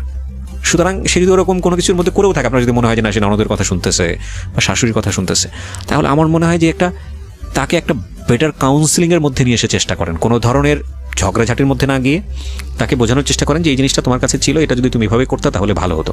যদি সে না করে বারবার এটা করেন, যেহেতু আপনি তার সঙ্গে সমস্যা করবেনই, রাইট, আপনি বরং এটা নিয়ে ঝগড়াঝাটি করলে যেটা হবে যে আপনার প্রতি তার একটা মন যেটা আছে সেটা উঠে যাবে, এবং সেটাই হচ্ছে আমার যেটা মনে হয়। আমার একটু সুযোগ দিলে আমি জি, একটু sure. বলি। আমি চাচ্ছি আমার সংসারটা সে যে